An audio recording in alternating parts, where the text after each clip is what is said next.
Hello, Guardians, and welcome to Destiny Reset, episode 148. This podcast is about anything and everything related to the Destiny franchise. If you love playing Destiny 2 as much as we do, you're in the right place. This reset, we're excited to talk about the new Destiny 2 expansion, Forsaken, give our thoughts on the new faction rallies, and discuss Bungie's new partnership with NetEase.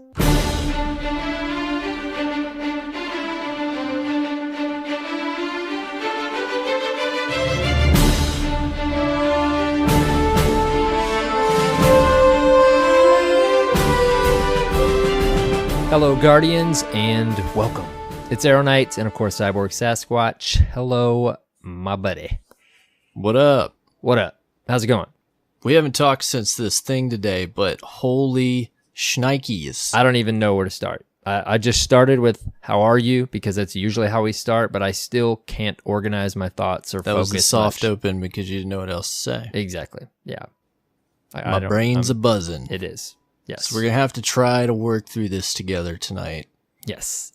If we just read all of the bullet points and didn't do any of our tangents that everyone is so used to, the show will still probably be an hour and a half long. So you factor in all of our randomness. We pledge we're going to do our very best this week to keep this episode on the rails, on point, because I really believe this may be the most stuff we've ever had to cover in one episode ever. It's got to be close. We're gonna have to be. We've ever had this much stuff, news and content and stuff to chew on in 1 week. We're gonna have to pull some Destin Legary's to pull it back on track. If you guys listen to I won't. Chat. I will not get my feelings hurt if you just tell me, all right, we got to move on. All right, let's move on. Moving along. All right, this week we're going to do something a little bit different. We're going to move news to later because there's more pressing news. Yes. There was a reveal. There's some exotic We're going to talk about news. The week's news on the latter half of the show. First off, we're going to do a quick announcement. What is that announcement, sir? It is an announcement of for some friends of ours. We like to do this. You know, we could do this every now and then just because their show's great. But this week on Crucible Radio and next week, part 1 this week, part 2 next week, the Crucible Radio bros have some Bungie devs on their show. They have Hamrick, Noosk, and Kevin, some of the PvP sandbox guys over on their show. And I'm pretty much through part 1, and it's fantastic. It's great. Yeah, I finished part 1. There's some really interesting stuff in there. If you're interested in the development of Destiny 2 and past, present, and future, then there's a lot of juicy bits in there. And I would encourage you to go check it out. Do it. Crucible Radio. You probably know. If you're listening to our podcast, you've probably heard us mention them before. We've been on their show. Go listen. They're good old friends, and they do a great job interviewing these guys. So go take a listen, and we'll spare you the cliff notes. Yes. And now, Cyborg. Yes. How was your reset? Oh, boy. Well, during my reset, there was all this crazy news, and then there was a reveal stream that popped up in like a week's time that we didn't even expect. Yes. And in the meantime, I was playing a crap ton of Destiny 2. Mm-hmm, me too. I'm just going to give you a couple highlights. We once again attempted Spire of Stars, and we got pretty far, but it got too late. We didn't get to finish the final boss, but we got the whole encounter down for the most part, and I got the new fusion. So that's cool. And we laughed because my friend was 30 points away from hitting his comp rank 3, I believe, to get Redrix's Claymore. And he was like, I'm so tempted to go try to get it, but if I wait till reset, I'll get 30 bonus points on reset for completing 3 games. So he's like, all I have to do is not screw this up. So we just raided all night, and we were just joking with him all night about how obsessed he was because he kept getting distracted while playing. And we'd be like, I'm sorry, I'm just thinking about Redrix's. And we laughed when I got off because we were like, all right, don't go play any comp, dude. And what I found out happened today was they decided to go play a game of quick play after, and he accidentally loaded up a comp match and they lost. Oh no. And he was like a point or something away from getting it. No. That's impressive. So that was pretty funny, and that happened. And I got some new emotes and discovered some really funny emote combinations, and got the most recent I can't remember the name, the Nascent Dawn. Oh yeah. The exotic Yes. this past week. Now the masterwork Polaris is up Lance. this week, which I've got to do. But Yes. that's just some of my highlights. What about you? Yes. I'll keep it to bullet points. We got plenty to talk about this week. I got the Atana, dude. Finally. Nice. I know a lot of people are probably like, dude, I've shredded that thing 18 times. Oh, I finally got Play of the Game to drop. That was the other thing. Nice, dude. It only I took always 9 love months. That there's a hunt, and it seems like much of that is returning to the game. But even though we get dupes of all kinds of stuff up to this point, at least pre-Warmind, I have not, or at least I shredded it and didn't realize I wanted it at the time. Yeah. I've been hunting Atana from the gunsmith forever, and I finally got it. Yeah, you've been after that. So Dude, and I really have been wanting it because I've got the Masterworked Vigilance, so great sidearm to pair with it, and I was pumped when it dropped. I had that moment, took a screenshot, and had to I am the cool guy because he got me on the chase for it because he's using it all the time. But anyways, I was pumped about that. I also worked on my Nascent Dawn stuff. I was a little behind on that, so I got to the third stage of that, and Okay, now not far then. I've got a few more waves to complete. And I think it's Crucible stuff after that, and then I should have it, and then I'll have to. Actually, I think the Crucible stuff might be the fourth. Crucible tier. stuff is in this week's. Oh, really? actually. I thought there was some in either the third or fourth No. tier. Really? I don't think there's been any Crucible stuff until this Really? fifth step. Okay. Mhm. Okay, that Not works. that I recall. Well, yeah. Anyway, so I started diving away at that, and of course I had to do the adventures and do the escalation dude, escalation protocol. This is something that it's gotten a lot of attention for different reasons, but I love escalation protocol simply for the fact that when I'm playing solo and my random hours of the night that I play, I just go to Mars, and before I know it, there's 5 other guardians around me.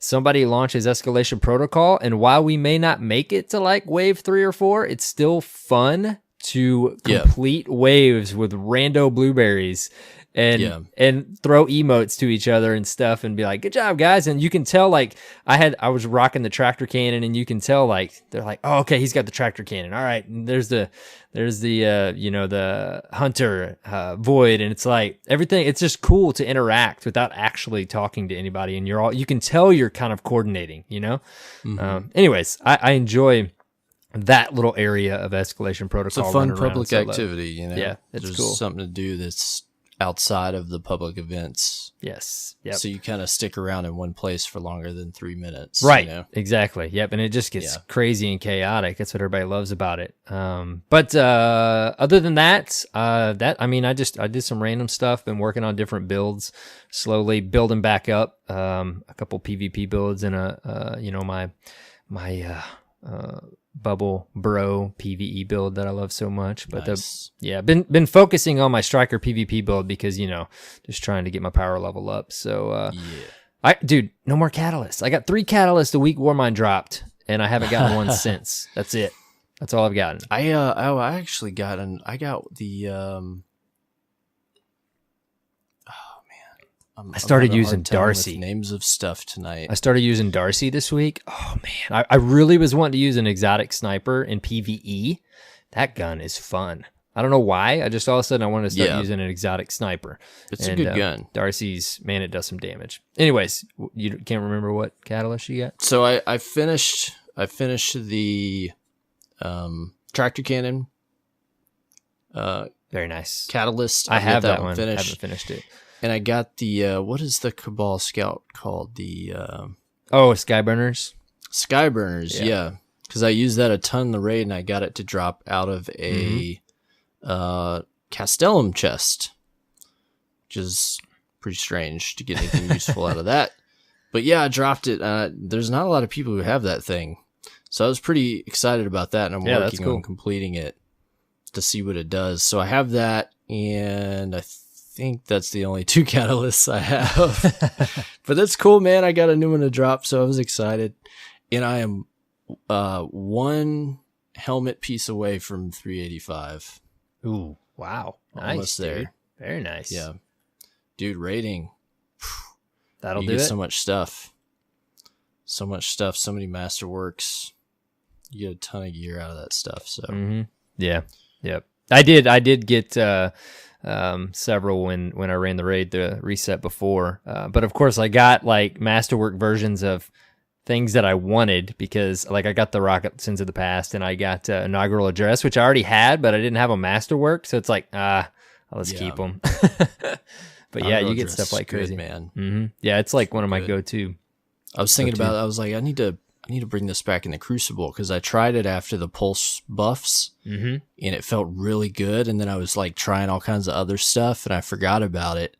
I just thought about it yesterday. I was like, I need to put that back on and see how it handles against like Graviton and Vigilance and stuff. The only thing I don't like about it is it feels like like just a little taser when you shoot it, like a little pea shooter. There's no weight to it at all, like let's say Crimson or something. But I've looked past it because it is so fun to use. Like it's just a great gun, and Outlaw is always fun to have. So yeah, that Outlaw, that's pretty dope. Yep. But, well, speaking of Outlaws, see that? Ooh. See that there? That was pretty stellar. Enough talking about us. We're going to talk about Forsaken. Oh, man. The new content. Where do we even begin? I don't want to say release. Announced today. That there's so much to look at and explore. I mean, do we at this point, do we do any sort of spoiler warning? I mean, I guess some people maybe don't want to see. Might as well. If you're tuning in, you're probably interested in Destiny enough that you watch this. I know some people missed it. Maybe if you want to go watch the vid doc first or watch the stream first, this is fair warning that we're about to talk about everything that we saw. We don't know anything outside of what we saw today. Like, fair warning, Arrow didn't see any of this stuff besides Gambit. Yes, and just while we're on that subject, well, you finish. Go ahead. Yeah, so we're not going to talk about anything that you don't know. Yes. If you watch that stuff. If you're the type you're like, I don't even want to know, I just want to know a name and wait till the fall, then stop listening to the show. Yes. Fast forward to we're in the exotic news right now. Fast forward to the legendary news. And we don't know what that timestamp is yet. Maybe we'll put a timestamp in the show notes for like the actual normal news if you're just that interested in that. Okay, so that's the disclosure. Second bit of disclosure, AER0KNIGHT's NDA does allow you to say the word Gambit now, right? Yes, I have played Gambit. We played an early dev build of it at the community summit, and I will be so thrilled to tell you guys more about it and my experience with it next reset once people get their hands on it at E3. Yep, that's what they've said he can do. Yes. Which isn't far. So we're a week away, and then we'll have somebody that's played it that can talk about what they played, and he doesn't have to fly to E3 to do it. So how nice is that? That's very nice. Even though going to E3 together would be awesome. We have that to look forward, but in the meantime, we could talk about everything else that we saw today. So how about we do that? Let's do it, man. It's so just like normal form, it's like you want to just temper the hype a little bit, but you know what? It's okay to be excited. The path we're on right now and the track we're on and the things Bungie has done and the relationship we've built with them and the community right now, and Warmind is fantastic. You know what? Let's just be hyped, dude. We're just going to be excited this week. Yes. We'll save criticism for later. We'll do that for the most part. Yes. There's some things to talk about. There's a couple things. For right now, there's a lot of things to be excited about. So we just want to talk about what excited us and intrigued us and what the future could hold right now. So, dude, I'm super stoked to go to the Reef. Yes. Which that has always been a place that is my first character was an Awoken. And they're space elves or whatever, but the Awoken as a race and the Reef and everything has always been like one of the most fascinating parts of Destiny for me. Mm-hmm. So I'm hyped that we're going back to the Reef in some form or function, right, and beyond, and get to explore that part of the Destiny universe. Yes, I completely agree. It looks as though we're not gonna like go back to the Reef we knew, the little social space. Maybe not, but it seems like even that area of the Reef was not like the main part of the Reef. Right. It was an outpost. Yeah, that was just our little outpost. Yeah. I mean, it's possible we could show up there. They haven't said we aren't. Mm-hmm. But from what we do know, the playable space is like a different place called, what was it called? Tangled... It was Tangled something. Tangled Shore, maybe? That it was like floating rocks and lashed, of course, the lashed purple... together asteroids. Yes. Yeah, this is like the most dangerous, outlaw part of the Reef. Right. Which, just to throw it out there, they wanted a Western feel and theme to this expansion. So that's what an interesting, cool. What an interesting goal and an angle to take for a Destiny expansion. Yeah, I mean, something we talked a lot about in Destiny 1 was how so many of the themes and the tones, especially after the Taken King, it was like so dark and so ominous and heavy. And I feel like they're taken us in a new direction. And while the Reef itself is kind of that mix of dark and light, right? And it is kind of like an ominous place, and we'll have that danger. This kind of puts a little bit of a lighter, adventurous feel to it when you compare that like to the Dreadnought, Right. Yeah. And I think that's a cool way to take it in that direction. Like, and of course, Cade's involved, so it's got that space cowboy. Right. So it goes right with it. Yeah. Yeah. And apparently he's been capturing a bunch of people and throwing them in a prison.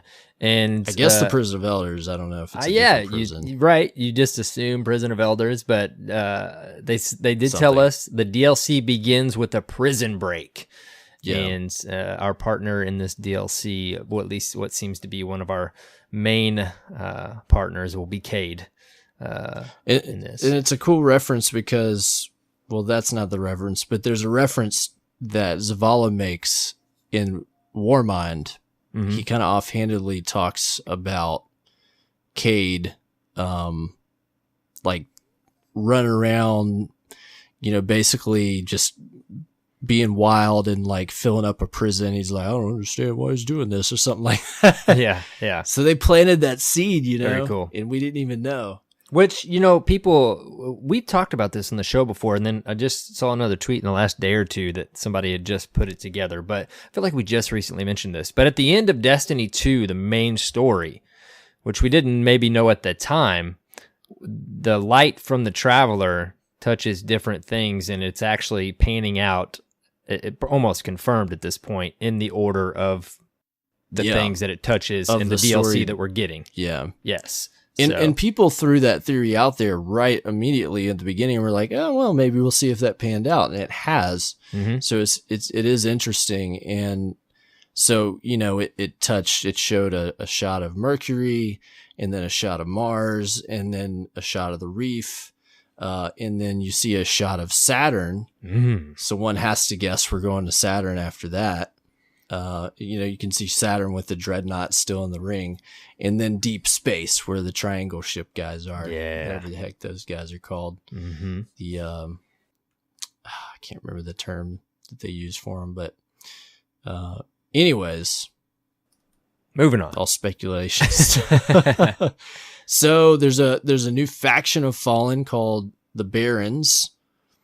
And well, I don't know if they're calling. We know that there are fallen barons that are in the prison that you then have to go like hunt, and they all have like a different type of like fighting style. Yes. And they mentioned like you'll have a sniper battle with a sniper, and then like a juggernaut type guy you'll fight. That sounds really interesting. Yeah. Yeah. There's 7, right? Did you say that? I think they said there's 7 different. I want to say there was 8. 8? Okay. But Let's think I it's could 7. be wrong. Somebody threw out the idea that you'll get your new super abilities from these guys. Yeah. Which, speaking of, just, I don't know, I'm worried we're going to like, we'll cover it next week if we do, but like miss little tidbits. But watching some additional content today, you know, they showed us in this reveal that we're getting 3 new supers in our subclasses. But then there was a bullet point later. There's more than 3. Yeah, there was a bullet point later that said 9 new supers. So, did it say that somewhere? Yeah, and it was actually like official documentation. So I don't know if I don't see it on their website, but I watched it in some content creators that I watch on YouTube. So I watched the Go ahead. doc trying to figure out, and I counted 7. Yeah, and I was like, it's got to be 9. It's got to be every one. Yeah, and that's a lot. Yeah, that's a lot. Like that's basically like assuming that each new super is like another node in your subclass tree. Like that's 9 new attunements. Yeah, it makes you wonder if there's going to be like an additional whole little subclass selection option inside, you know, like that's what I would expect. Trees of 3. Yeah. Yeah. So, but remains to be seen. But what we did see looked really cool.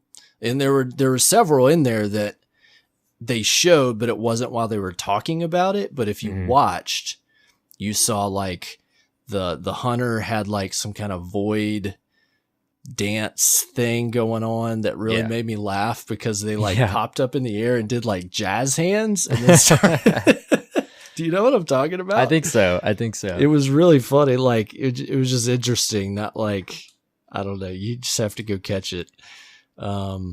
But yeah, so the new super abilities, I mean, that's exciting. Now, I know some people either expected or hoped for either new subclasses or even a new class.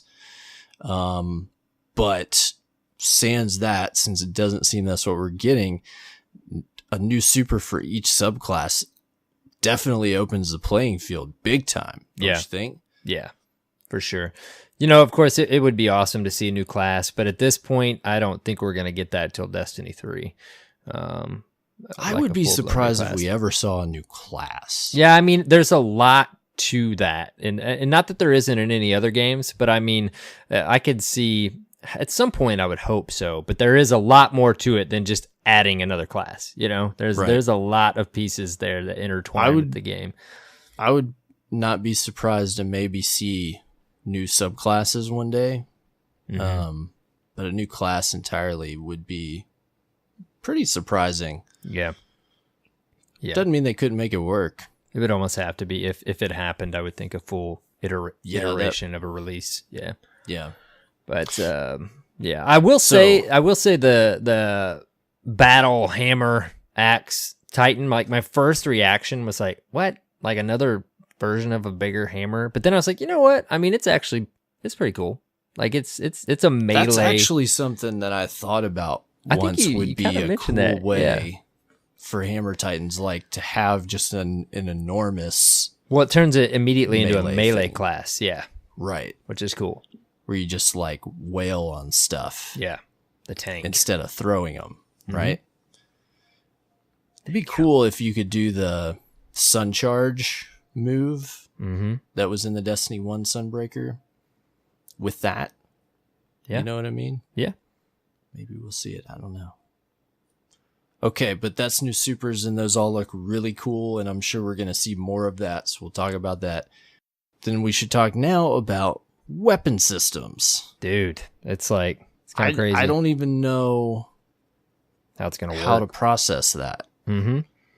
Like how? So when I was when I was listening to Crucible Radio's interview with some of the Sandbox guys this week, they were just like, everything's about to change. And I was like, well, okay, yeah, sure. Like, you're going to mess with some sandbox, TTK and stuff. Like, no, like literally the entire game is going to change. Yeah.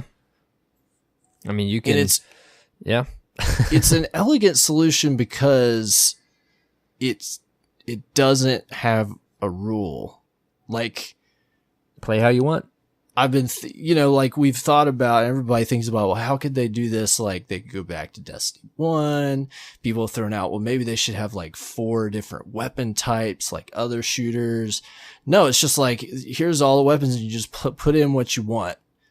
A la, I don't know, Borderlands does that. A lot of other games just let you fit in what types of weapons you want. I mean, I don't the possibilities. Yeah, it's crazy. Like, I mean, you play how you want. Hand cannons, I did run 3 fusions. I didn't notice on the stream today, but again, in some of the follow-up content I watched, people did notice that there was like little, I think it was like little bullet icons. Like there was 3 together and then 2 together and then 1. So like the heavy had the 3, and then the old school special slot or the energy slot had 2. The 2 little bullet icon. So okay. it did make them, it did appear as though maybe there will be some sort of dictation, like them, suggesting or making us only be able to do certain weapons in the slots. But I don't even want to say that, because the way they presented it, it seems as though it's not going to be very they made confined. it seem like, hey, you want to run 3 shotguns? Run 3 shotguns. I don't think it's going to be like, oh, just these. It really sounds like it's going to be, if they had some kind of like nomenclature that illustrated like, okay, this is a weapon of this type, or this strength, or this ammo type. Yeah. Like, that's the other question, is like, what is the ammo economy going to be? Yeah. I mean, they've like, got different balancing things to consider, which they're obviously already fully doing, but because you can't imagine that you're going to have people that run like 3 heavies and then they just get heavy to drop, right? Mm-hmm. That would be broken. Yeah. So there's definitely going to be like some risk reward, I imagine. Yeah. To how you want to run things.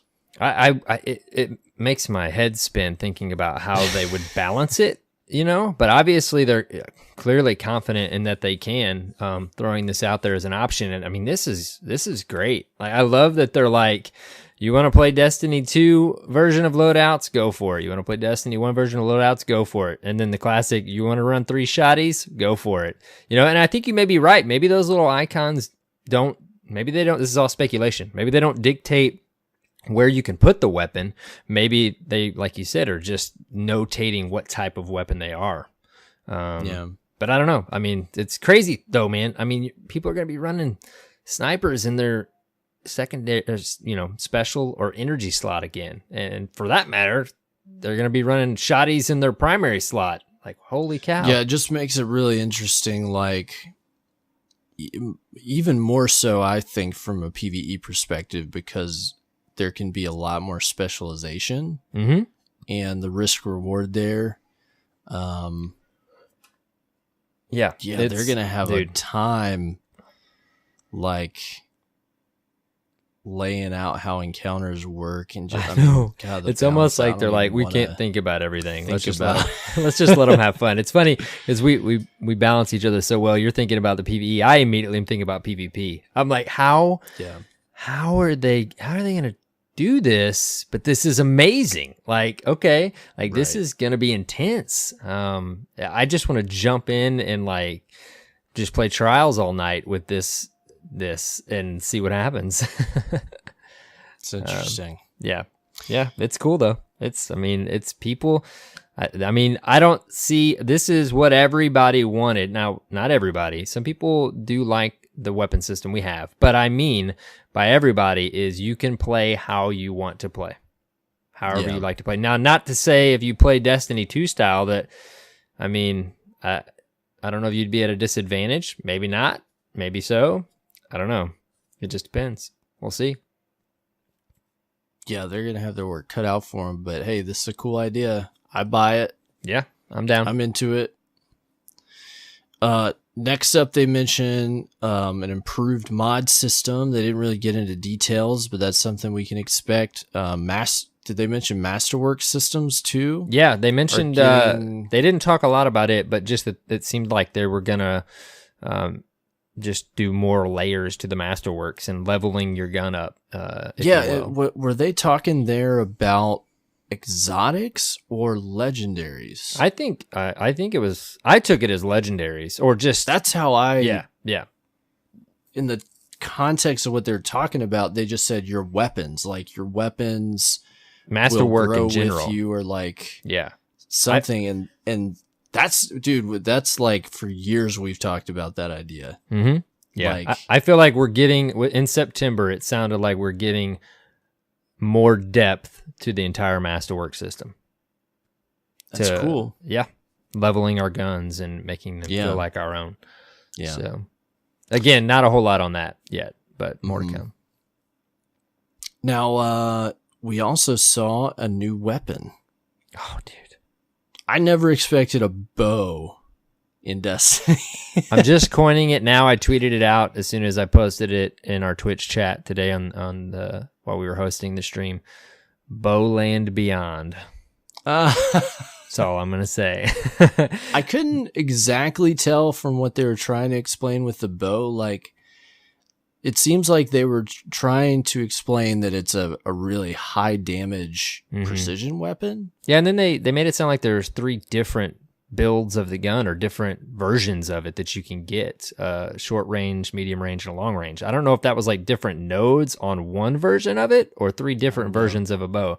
But they made it sound like, because they said in the vidoc, they said, why would you use a bow when you could just use a shotgun or something? And they're like, that it's high risk, high reward. I mean, precision will pay off, it sounded like. Yeah. So... And then they just showed dudes getting them, destroyed with bows and arrows. I'm so excited. Like that gun, I've mentioned this before. No Land Beyond was my gun. Torque bow was my gun in Gears of War, and like this seems to be like a mesh of the two. So yes, please be my first exotic when Forsaken drops. Very cool. Next up, we saw the new game mode. Gambit, which has a name and is the game mode that you got to play, and we're going to talk about next week. But we at least got to see what it is, and it's definitely unique. VP. Yeah, PvE VP. PvE VP. Yes, player versus environment versus player. Dude, it looks cool. Like it looks really fun, dude. What do you think about it? Because I think we'll get into it more next I week. can't wait to play it. Like, it's an interesting take on, like, I can definitely see, like, they talked about the fun factor in their testing of it so far, and I can absolutely see it. Yeah, Halo has done something. I think Halo 5 had their mode where, that you've got like 4 teams of 4 or something, and you're competing against fighting enemies in a public space sort of thing, and you could call in assets and stuff. This is kind of like that, but it's different in that there's a scoring system, and then that scoring system determines whether or not you can cross over, and it spawns enemies depending on that scoring system. The tokens you pick up is from killing AI enemies, though, right?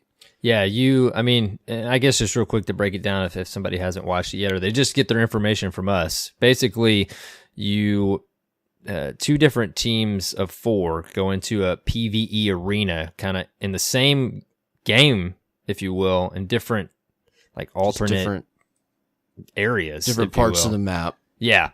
And segregated parts of the map, right? Yes. Yep. And you're basically just fighting AI.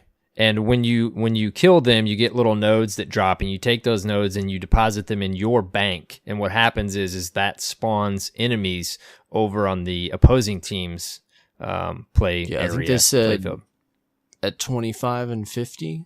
Yeah. Tokens. Not certain on the number. Yeah.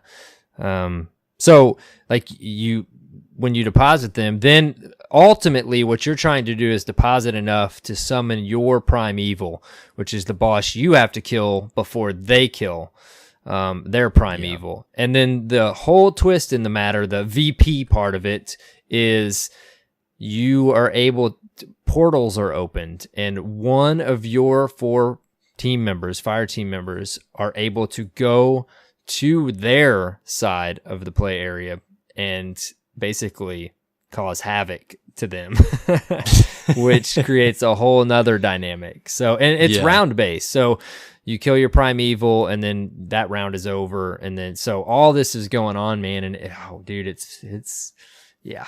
I'm anxious really to hear what you think.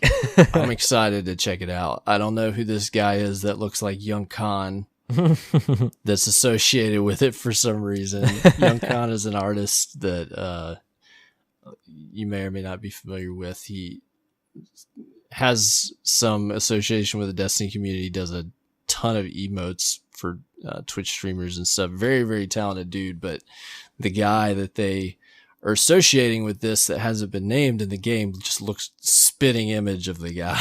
Like, really, really big man with a beard and just a certain facial structure is like spitting image. I laughed when I saw it.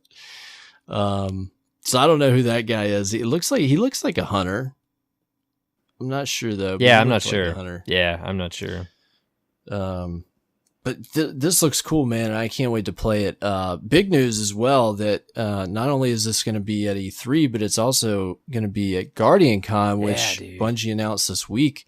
They're going to be in an official capacity at Guardian Con in Tampa this year in July. It's crazy. And they're going to be bringing along Gambit for people to play, which is going to be pretty cool. So I'm going to get to play that. Cool. So cool, dude. I'm excited.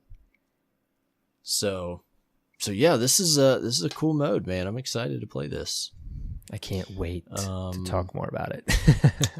So next up, they kind of teased a little bit the new raid and the new raid location. Mm-hmm.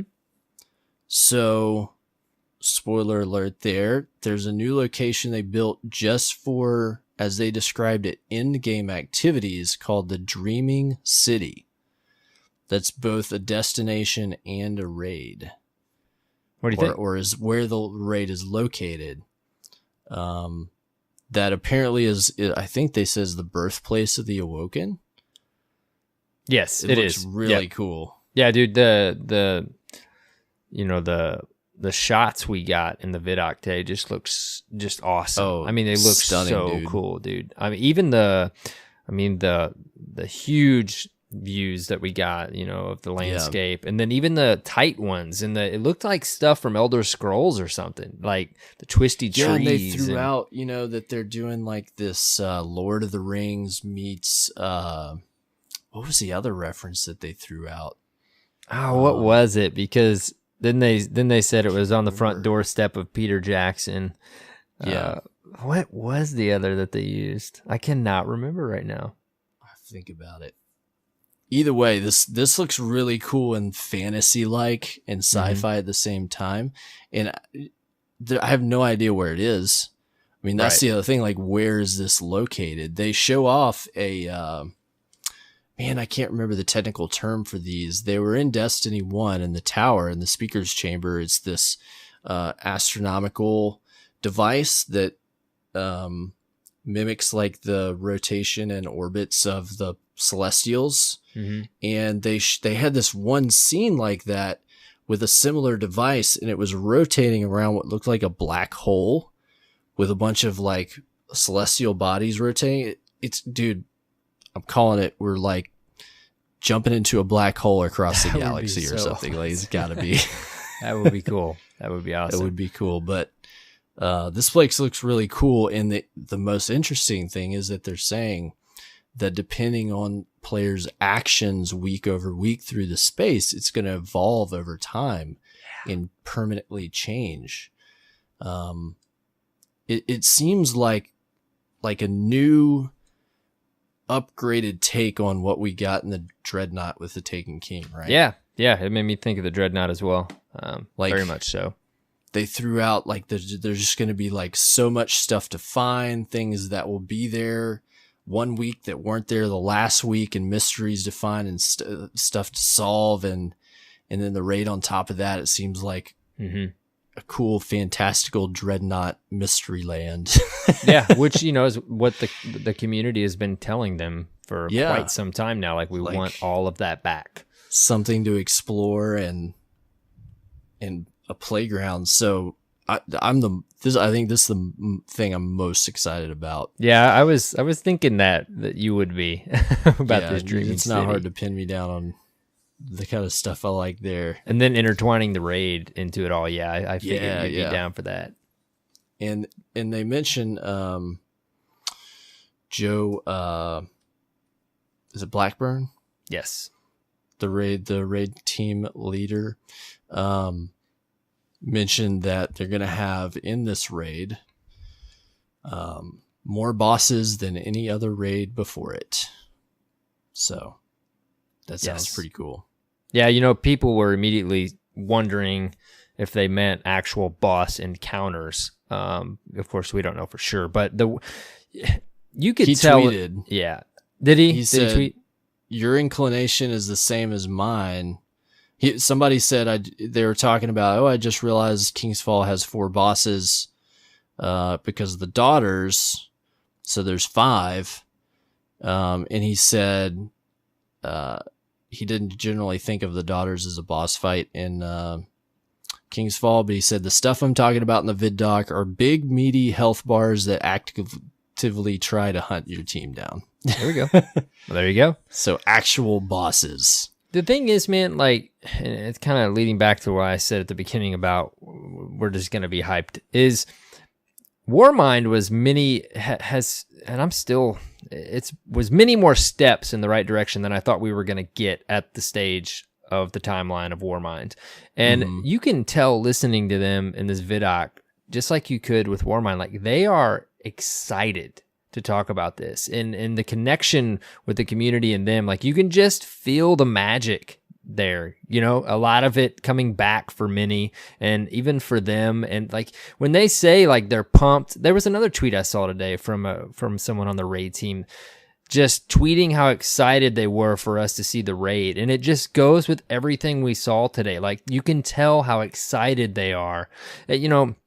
I see the feedback of, man, Bungie's good at releasing a hype video, but you can genuinely just see how excited they are for what they're telling us about, Like, oh yeah. Like Hamrick tweeted out today. Yeah, he tweeted out today. Twitter and everything. Yeah. I probably saw like 15 different devs tweet today like, I've been working on this for Forsaken and I can't wait for you to see it. Like, yeah, and like Hamrick tweeted out, like, we told you guys we've been busy. Like you can just genuinely feel the excitement from them, and then that just makes us more excited. Like it's not just blowing smoke. Like you can tell they're pumped for what they've been working on for September, dude. I think judging by what we saw, like this is certainly an expansion on the level that we saw at the Taken King in terms of scope. And I think that coupled with the improvements to the sandbox and to the game that we've discussed, the new mode that we're getting, new supers. They said there's going to be 2,000 new pieces of gear. And they either said 2,000 new or there's 2,000 in the game. I don't know which. Either way, they're adding a lot of more stuff. Yeah, I mean, and immediate is like what Vanilla D2 launched and getting duplicates, but everything that we're getting here, which we haven't even talked, we're going to talk about a few more things here just in this reveal stream. The layers that we're getting will make those 2,000 items seems to be way more substantial. You can't.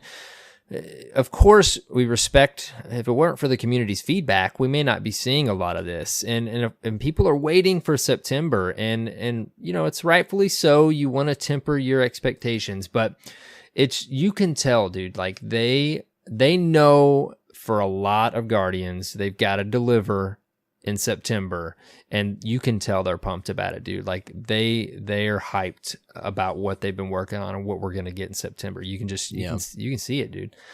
So I'm pumped, man. I mean, that's what they need to do for September, because while I've said many times, like Warmind, you can feel it right now, dude. Like Warmind is fun. I have so much to do when I log on right now. But September is what a lot of people are looking at, and it's exciting, dude, to see this stuff. I'm like intimidated by the amount of content that it appears to be. Well, we haven't even mentioned that. I mean, that they use the term random rolls. Like when Deej, they said weapon randomization, which is what was on the dev roadmap. And then they said random rolls, Deej did, and I'm like, oh, he probably didn't mean to say random rolls. He probably meant to say weapon randomization. And then they just kept saying random rolls.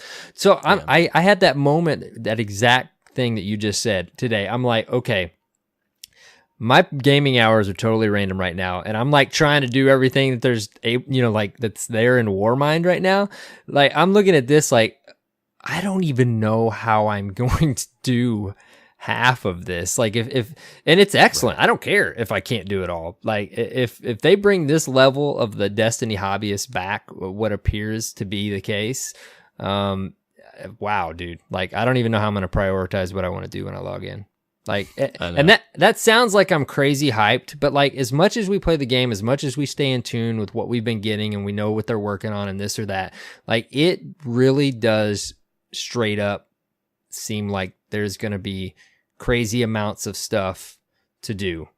And I mean, again, okay, we can move from random rolls. Like that one's crazy. Nobody really thought we'd get full blown random rolls back. We'll see what it fully entails, but talk to us. I mean, what'd you think about collections? Dude, the collections tab. Yeah, so they showed what it's gonna look like. They definitely brought up the fact that like it's not done and they're still working on it. I think my question with the collection stuff is that they haven't wholly answered, and this is where it matters for me, is if I get some legendary gear and it unlocks in my collections, and then I dismantle it, can I go pull it back out? True. That's what I care about. Is it a mobile vault? Yeah. And that's okay if I got to pay for it with materials. Yeah. Like that makes sense economy wise, but collecting things in a database is different than collecting items that you can then put on and show off, right? Right, yeah. So like prime example, so for factions, I got all the faction armor for New Monarchy for season 1, and then I got all the ornaments, and then there's new ornaments for season 3. A year from now, if I run out of vault space and I want to dismantle all that stuff to make room for New Monarchy gear, can I go pull those back out later if I want to show them off later at an old faction rally like 2 years from now? Because that's when we did that kind of stuff in Destiny 1, right? Like you kept that year 1 Iron Banner gear set, and you would like bust it out like 3 years later in Iron Banner, and people would be like, where'd you get that? And you're proud of it because you earned it. So collections only make sense with that kind of stuff if you can pull the things back out. Yeah, I mean, it also is like, it's taking it's a collections and it's a record book as well, like what we would have been used to in the past, right? So yeah, there's like, 2 different things there. Yeah. So did they touch on it all? I was in and out watching the stream. Like I saw most of it, but I was kind of in and out of my office. Did they say anything about incentive? Was there incentive? So they mentioned a few different things. So they mentioned titles, that you could get titles as a part of either collections or triumphs. I'm not sure which. There were medals of some kind that you could get. So there's just some of it that's kind of fuzzy because it was hard to follow what went with what, or if it's all just intertwined, right? Yeah, true. Like they kind of talked about, okay, this, like, here's the exotic collection and you can pay to pull this back out. And we're used to that, but they didn't show us any of the legendary part of that. And then they kind of showed, okay, this is triumphs or something, and they didn't really show off records, I don't think. So I just think that's not done, and we're probably going to see more of it this summer. Yeah. I mean, again, though, it's obviously I would think some sort of incentive, many layers of incentive will be there, and for the collector in the game, you know, pending, you know, a couple things like you're wondering, it's just more layers of fun and grinding for the hobbyist. I think the title thing sounds really cool. Like if you can have on your gamer card or what have you, your emblem, like a title under your name, people are going to go nuts over that. Yeah. Like they're going to bust their butts to get titles on certain stuff. Oh, yeah. Right? Whatever it is, like the baddest PvP sniper god, or, you know, the dude that collected all the lore, or just the different titles. Like people are going to love that. And that's smart.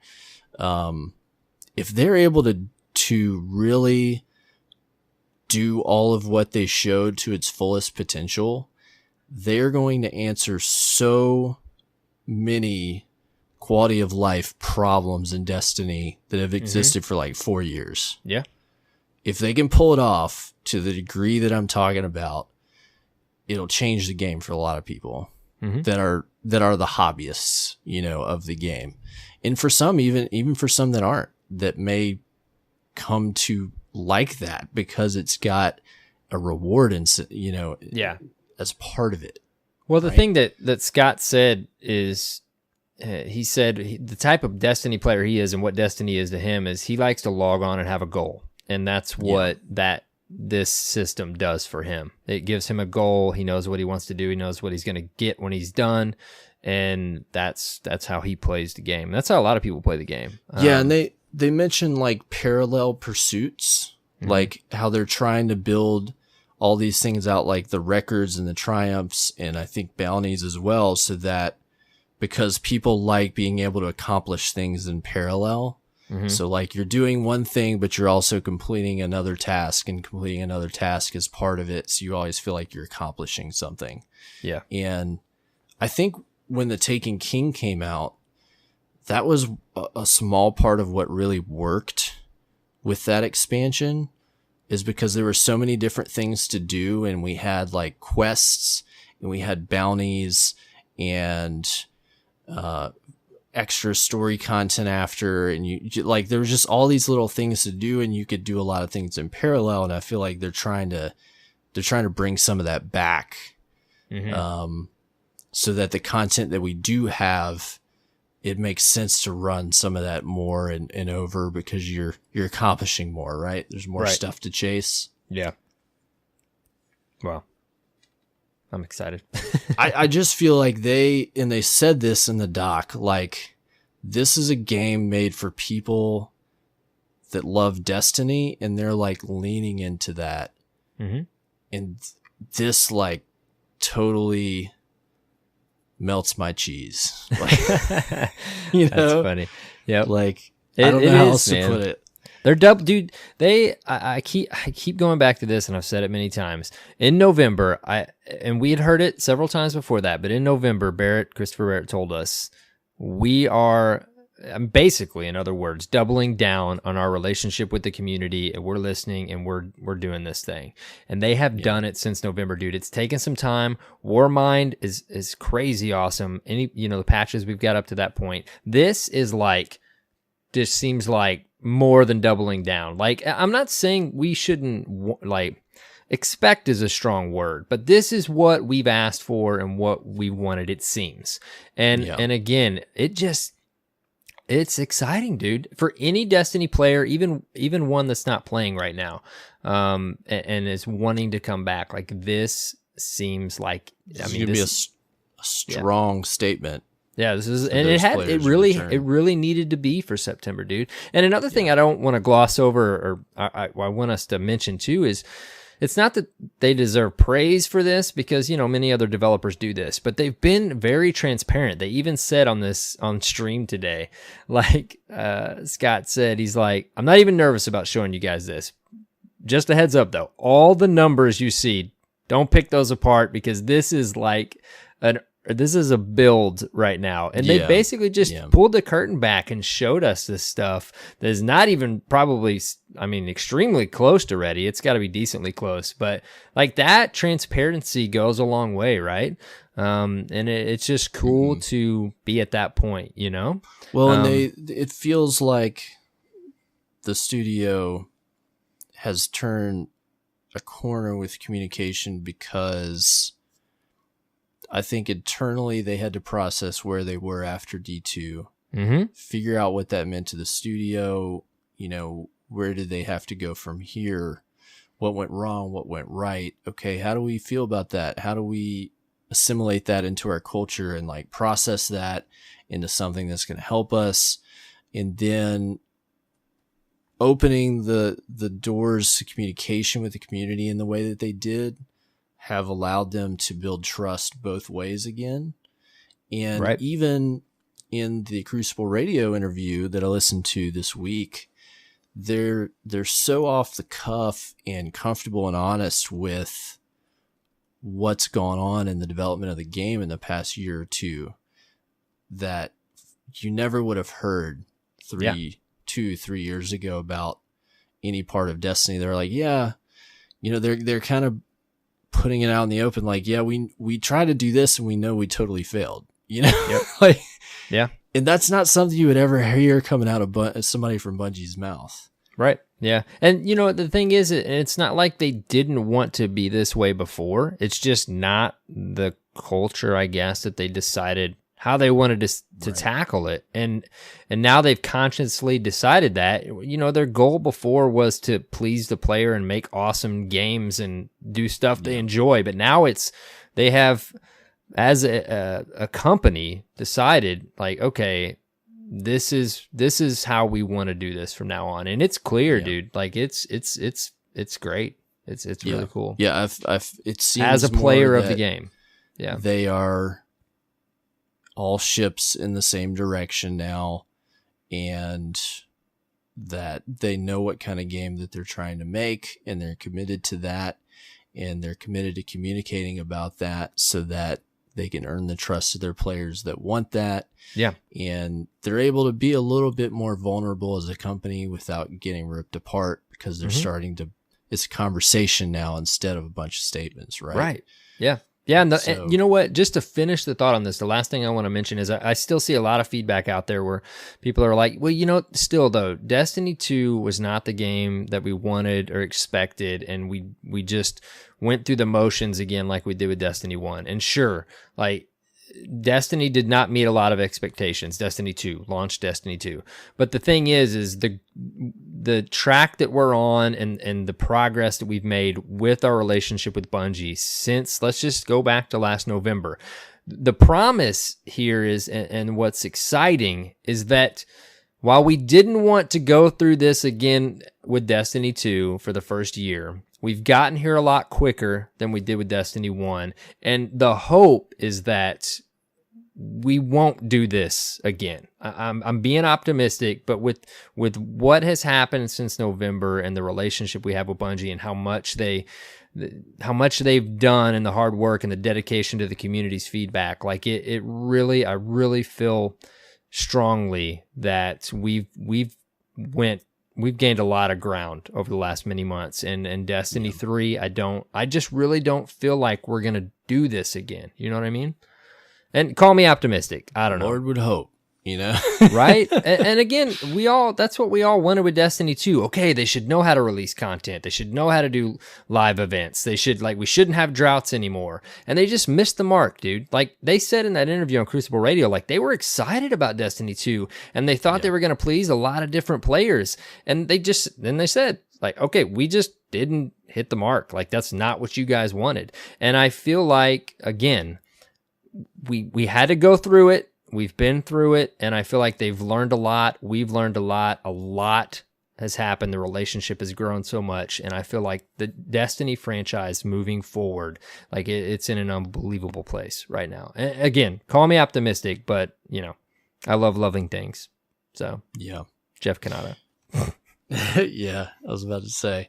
So to kind of cap off the rest of this and talk about how they're putting this content up for sale, basically.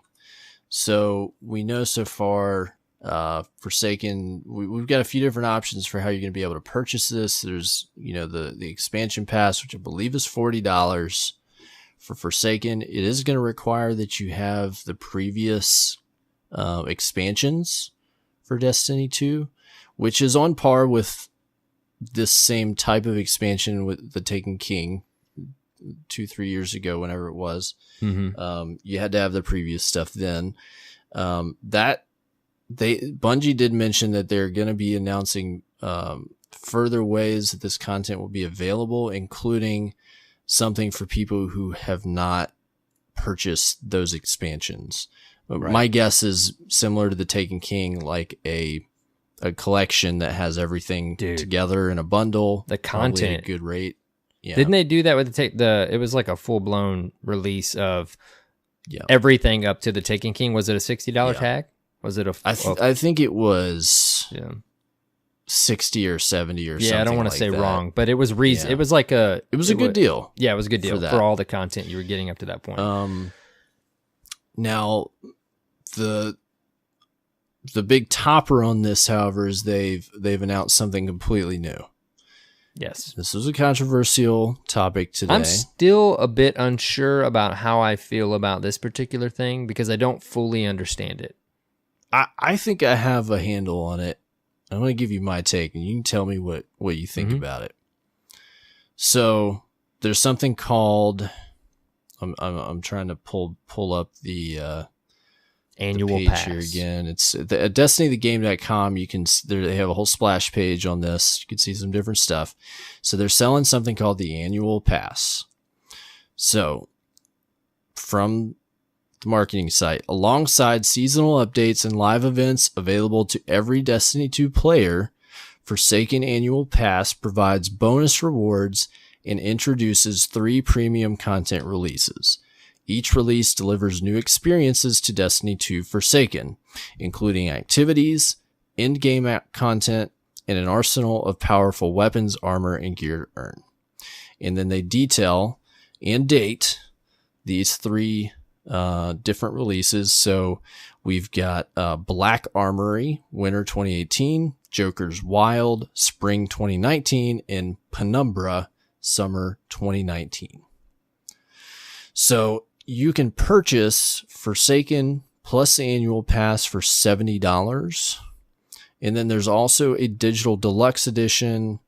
How much was that? I think I tried to pull 80. it up. There's 80? Forsaken that's 40, Forsaken plus annual pass that's 70, and then digital deluxe is 80. Yeah, and digital deluxe is kind of like the thing we got with the Taken King. At that time it was $20. But it looks like you're getting some cosmetics. There's like a ghost. There's a weapon. I want to say maybe they mentioned an emblem. Yes. Let's see. Digital Deluxe Edition. Pre-order and get Ace of Spades Last Hand exotic ornament, Queen of Hearts exotic ship, Standoff exotic emote, Shades of Cade 6 armor shaders. So that's a pre-order bonus called Cade's Exotic Stash. And then premium digital content, the Awoken Legends set. Wrath Majestic Legendary Bow Ornament. Yes. An ornament for a legendary bow. What you think about that? We didn't hear anything about that in the thing. Dirge Paladin Emblem, Investian Ghost Shell, along with a Destiny 2 Forsaken dynamic theme. Ornaments for legendaries. How about that? There you go. Guns. We don't have any ornaments for guns right now, do we? Well, if it's for the bow, though, if there's only the bow's an exotic, right? Maybe that's an exotic. No, it said legendary, though. Oh, did it say legendary? Yeah. Okay. You did say that. Wrath Majestic Legendary Bow Ornament. Interesting. Did we just figure something out while we're talking this out on? Found it. And I want to read real quick. You were talking earlier about like a listing. They have on the listing on the store page, the kind of the content summary. They say, following years of strife, what remains of the reef has fallen to lawlessness. You and Cade 6 are sent to personally investigate the recent unrest. Upon arrival, you soon discover the most wanted criminals in the prison of elders have organized an escape. Beyond the Vanguard's authority, you'll pursue these fugitives deep into the reef, explore new regions, awaken new powers or powerful weapons, and uncover long-lost awoken secrets. The hunt is on. Hunt down the 8 barons and their crew. 2 new destinations, the Tangled Shore and the Dreaming City. A brand new raid, introducing Gambit, a 4v4 competitive PvE mode. Wield new powers with 9 additional supers. Collect new exotic weapons, armor, and gear. All new weapon archetype legendary bow. Okay, so that's what it's called. The legendary bow. So maybe we're wrong on that. Okay. Didn't figure anything out. New story missions, adventures, destination activities, and more. All right. So, back to the annual pass, right? Yes. Just had a detail. I like all these details of this stuff. That's good. Thank you. So, they made a point, Deej made a point in introducing this, that this is different than the season pass that we've had in the past that basically was in the past just 2 DLCs or 2 expansions or whatever they're calling them, right? Right. That's my first question. You just answered it. We're not getting DLCs, actual old school DLCs. They do not use the word DLC or expansions in any of the language. Right. Yeah. And that's, I wondered, part of the key in understanding what this is. I'm like, surely we're not getting the annual pass and DLCs. Like it's annual pass stuff. Go ahead. Yeah. So understand that seasonal updates and live events are going to continue to be part of the game and be free. So, our events, faction rallies, Iron Banner, and whatever else they're coming up with that we'll see, similar to what we've seen in the past, seasonal events and stuff, I think will all just be free to everybody. Mm-hmm. And then the updates each season with, new Eververse stuff, updates to vendors, I think is going to be part of that every season. So all that stuff's still going to be free part of the game. They say specifically this annual pass is for bonus rewards and 3 premium content releases that deliver new experiences to Destiny 2 Forsaken, to that expansion particularly. This leads me to believe, and this is my belief, that we're not going to get any DLCs or expansions until this annual pass expires. Yeah, that was my immediate question. It appears, to be the case. It wouldn't make sense for them to have this if they had expansions planned. Right. Because I guess that content would be sold and coupled with those expansions like we've seen the past like a year. Season pass. Yeah. Right. So the thing is the wording used, like there's more of these, they're more frequent, and that's the goal here, and that's what we were hoping for is more stuff more often. But because of that, it won't, as each one releases, am I right? It won't seem as much as a DLC pack or expansion would have been, but it shouldn't feel that way because we should be getting more stuff more often. That's right? kind of how I see it. This is their way of providing a more manageable stream of content in a way that doesn't require these major expansions that they have to have just all hands on deck, and it's got to have a fully enclosed story, and it's got to have a raid or a raid lair, and it's got to have strikes and etc. Right? Mm-hmm. There's an expectation that they've set of what those things are. Yeah.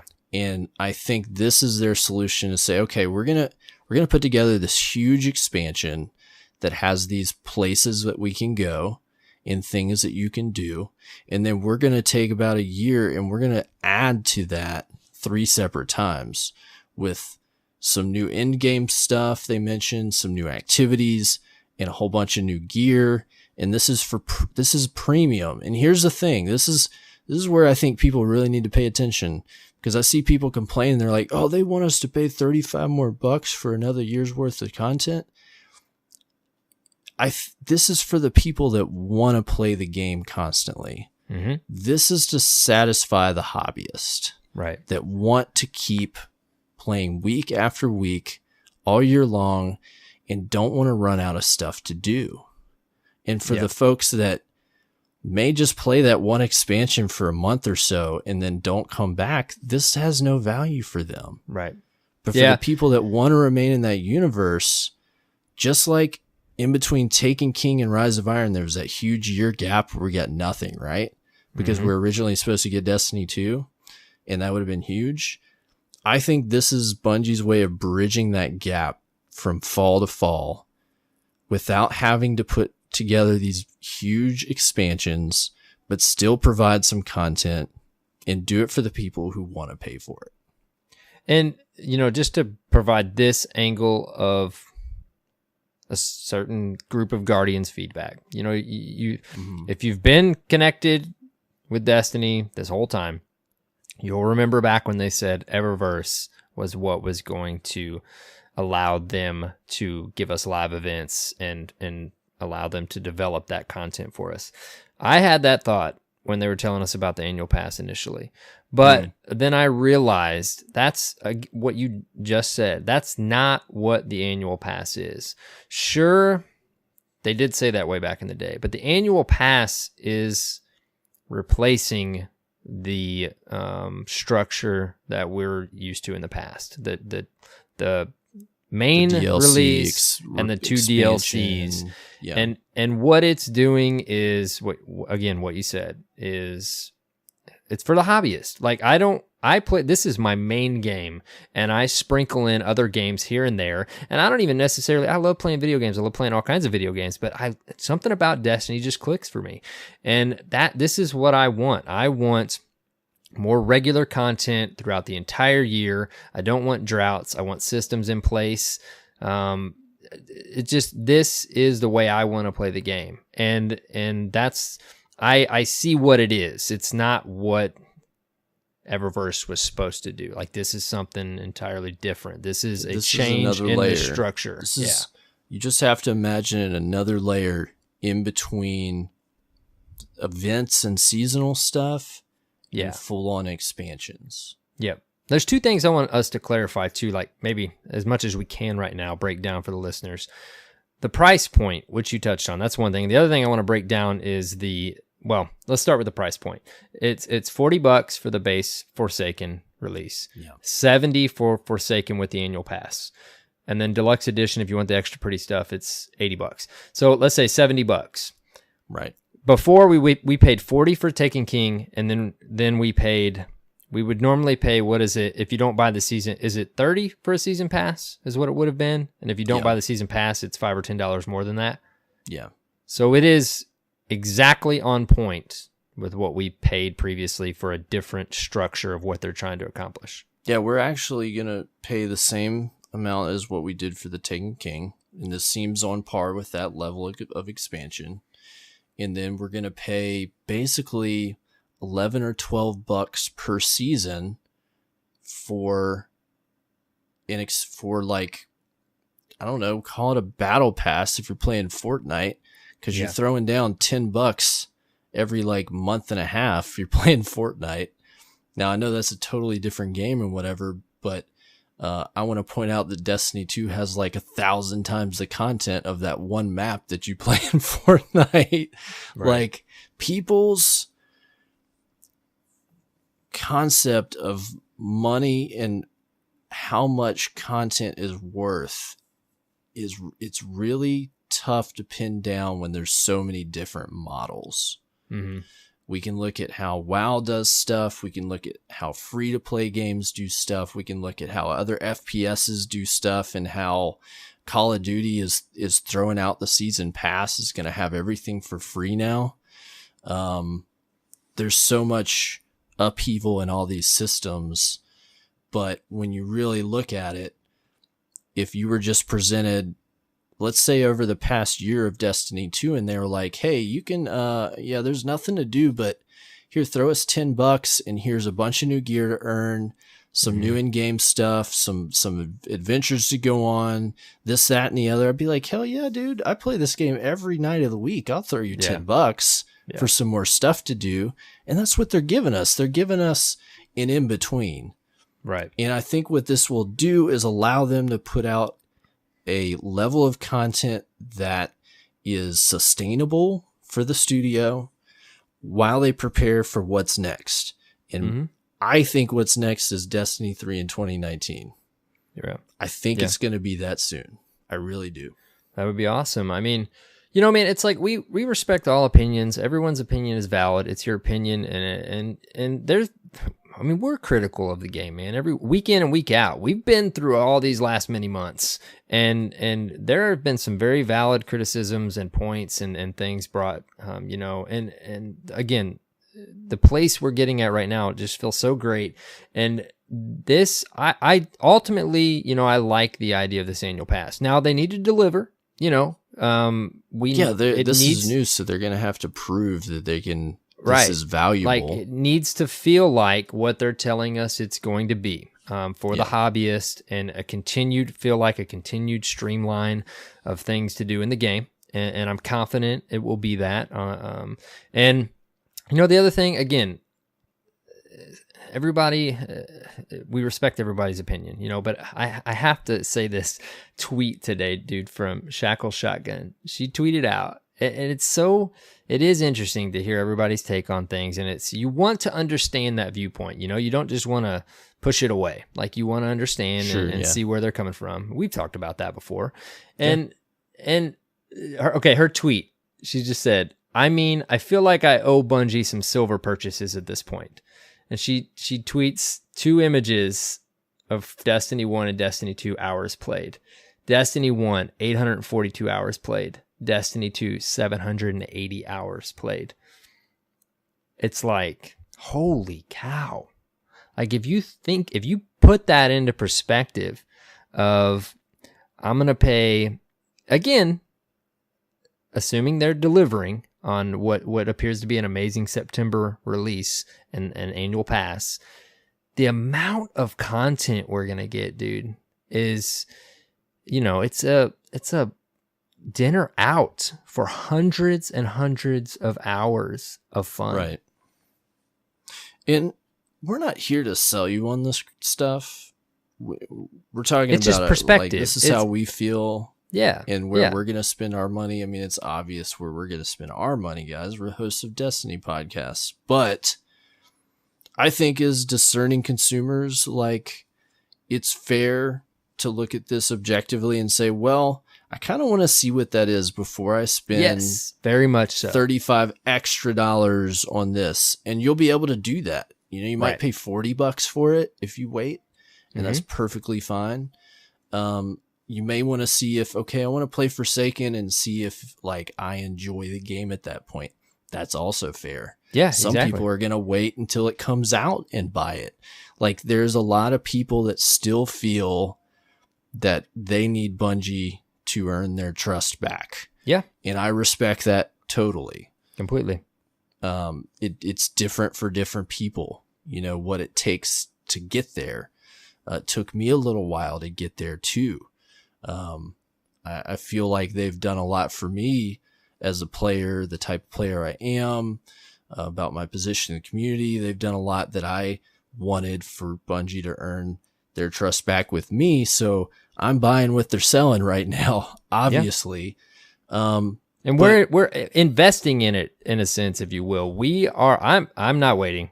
I will be purchasing the ultimate edition of whatever this is. But yeah, I will too. I'm investing in it because I believe they're going to deliver on this. The track we've been on for the past many months has been great for me.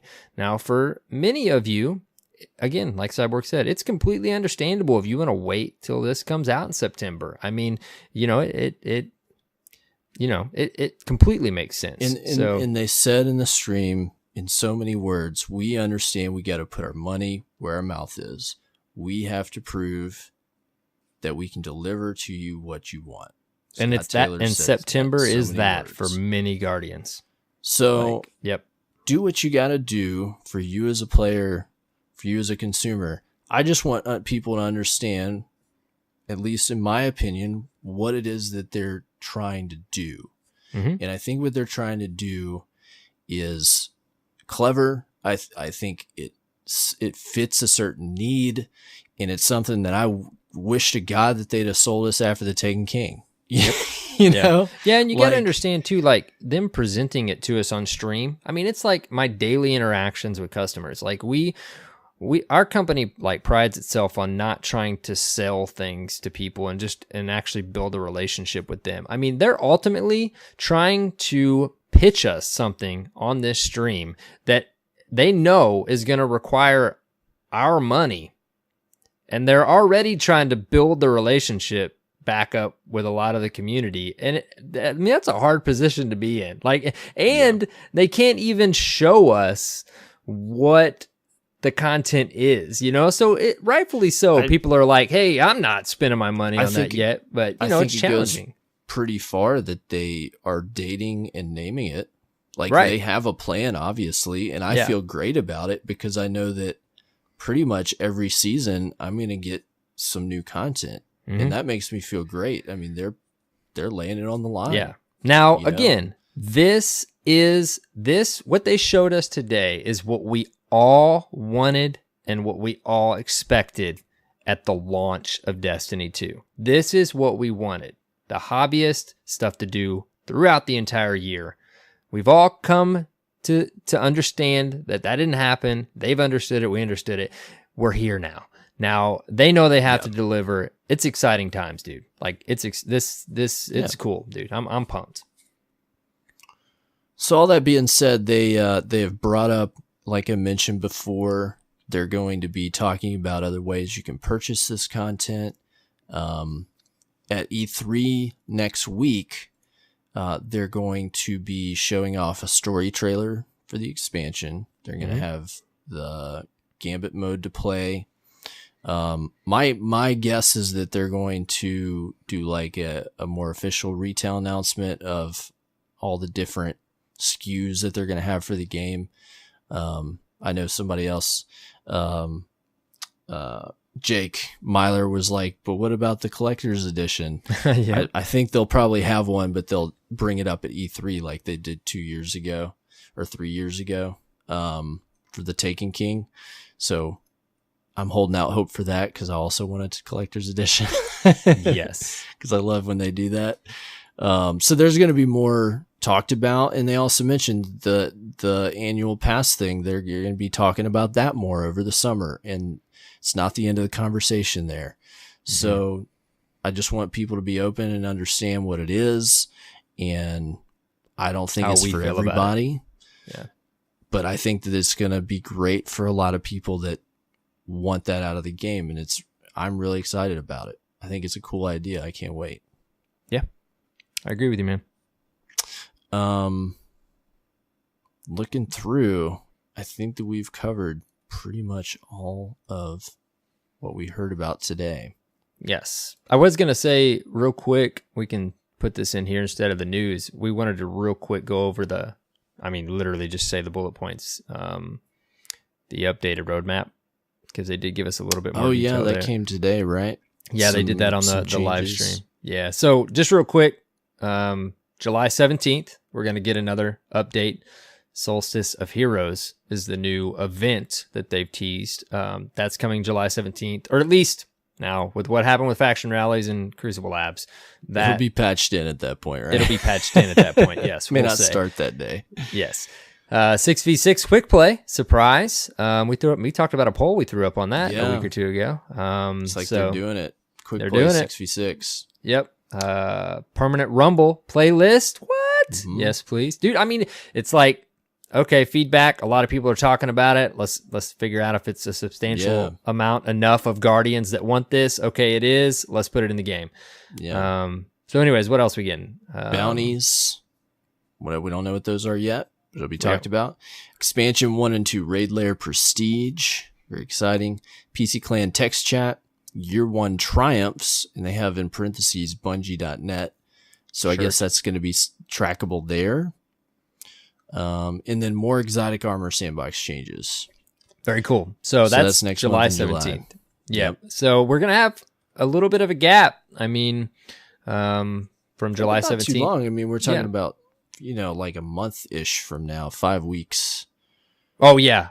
Right. 2, 3, 4. To September, you mean? 5.